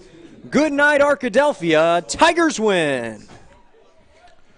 Chase, it's a series win for the Tigers. Another one that was what they need. If you're not going to sweep, you've got to find a way to get a series win. 2-1, more weeks than not getting 2-1 is going to help you in that conference race, especially as tight as it is now. So a good series win for the Tigers, bouncing back after the tough 7-6 loss in Game 1. And that's a game, if you look back at it, there were a couple of hits from winning that one as well. So a good effort for the Tigers this weekend, coming back to win Game 2 and 3 to win the series. And a lot of names to single out in these performances. We'll talk about them in the more in-depth breakdown in just a few moments. But Dustin Bermudez, what a performance this weekend. In the last 2 games of the series, 8 RBIs. He records the save here in the series-clinching Game 3. What a performance for that young man out of Chandler, Arizona, a senior. And speaking of seniors, we had another great senior performance here today with Jackson Chaney. He was 1 leg shy of the cycle, but he had a 5-hit performance, drove in 5 runs. And they got to be pretty pleased with that performance. Great effort from the first baseman out of Sulphur Springs, Texas. Yeah, just, 11 runs on 11 hits in Game 2 yesterday, 15 runs on 15 hits in Game 3, 26 over those over that doubleheader, and that'll help your pitching staff a lot. And they just, in today's game, it got a little close, and then Ouachita was able to respond with some of those big innings and kind of thwart that Arkansas Tech rally. And your official results for this one, the winning pitcher in this one, Cameron Marchant, and then Dustin Bermudez recording the save for the Tigers. It looks like Marshall Brown will officially be tagged with his first loss of the year after giving up 8 runs in the first 2 innings of play here today. That really proved to be the difference. And when you look at Ouachita, before we get more into the stats, some big games coming up, getting their first taste of Southern Arkansas at Rab Rogers Field on Tuesday. And then it's off to Ada, Oklahoma for a series against the Tigers of East Central University. The Tigers currently in last place in the Great American Conference, but we saw it last year. That's a team that can make some noise when they get the chance. They gave the Tigers some trouble at home. Well, and it's baseball. Anything can happen. We've seen these last few weeks. Everybody just kind of beats up on each other. East Central's been on the short end of that stick so far, but it's baseball, and you just got to come out and try to continue to play like you have been. Anything can happen on any given day at the ballpark. And looking forward, the following week on Wednesday, March 22nd, the Tigers will be back at Rab Rogers Field for a midweek game against Christian Brothers. And then they are back with their next Great American Conference Series at home versus the Savage Storm of Southeastern Oklahoma State. A lot of great series on the docket for late March going into early April. You have Southeastern Oklahoma State at home. That was a team that Ouachita played in the Great American Conference Tournament last year and won in that first round. And then you've got Harding. That's a team that Ouachita has defeated 7 times in a row. They've got a couple of games before Henderson State before the eventual series against Henderson State. That is the closer to the regular season. And then Oklahoma Baptist also going to be a series at home. A lot of exciting baseball coming up at Rab Rogers Field in the later part of January, in the later part of March and the early part of April. And fans will have a lot to look forward to as the Tigers continue to try and push forward in the Great American Conference standings this weekend, taking 2 of 3 from the GAC leading Arkansas Tech Wonder Boys. And what a crazy weekend it has been here in Arkadelphia. Ouachita taking down Arkansas Tech in a 3-game set between 2 of the semifinalists from the Great American Conference Tournament a year ago.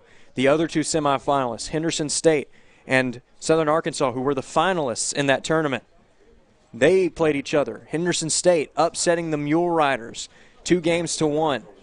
And we'll see how all of that contributes to the final rankings. Here's our final stat line, though. Looking down the line for Arkansas Tech, you got to tip your cap to Sawyer Duddleston, who was 4 for 4 on the day. He scored 3 times, drove in 2, walked once. He homered, he had a triple, and he also had a single. He was just a double shy of that cycle, but that's still a performance that he can be proud of. Also looking at Brady Prince, a breakout performance for him. He went 2 for 3 today, including a double. He drove in 2 runs, and he walked once. And those 2 hits were his first as an Arkansas Tech Wonder Boy, first RBIs as a Wonder Boy as well. Moving on over to Ouachita. Looking at the line, G. Allen with a couple of hits, driving in 2. That was on that 2-run double.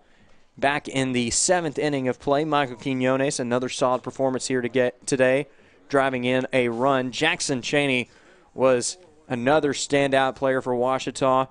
Like Duddleston, he had 4 hits. He was just shy of the cycle. He needed that 1 double But still another impressive performance here today at Clyde Berry Field, and Cheney is going to have a game like that to hang his hat on going into next weekend's series against East Central. But Dustin Bermudez closing it out with another effective performance here today. 2 for 5 at the plate with 3 runs driven in.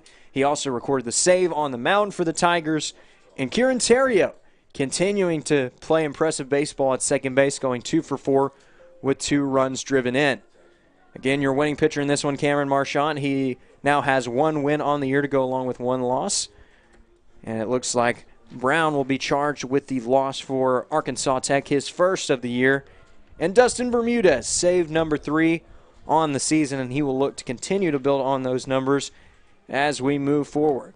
Final line score, 8 runs on 10 hits and 2 errors for the Wonder Boys. And for the Tigers, it was 15 runs on 15 hits and 1 error. A lot of positive things to look forward to for the Tigers coming forward.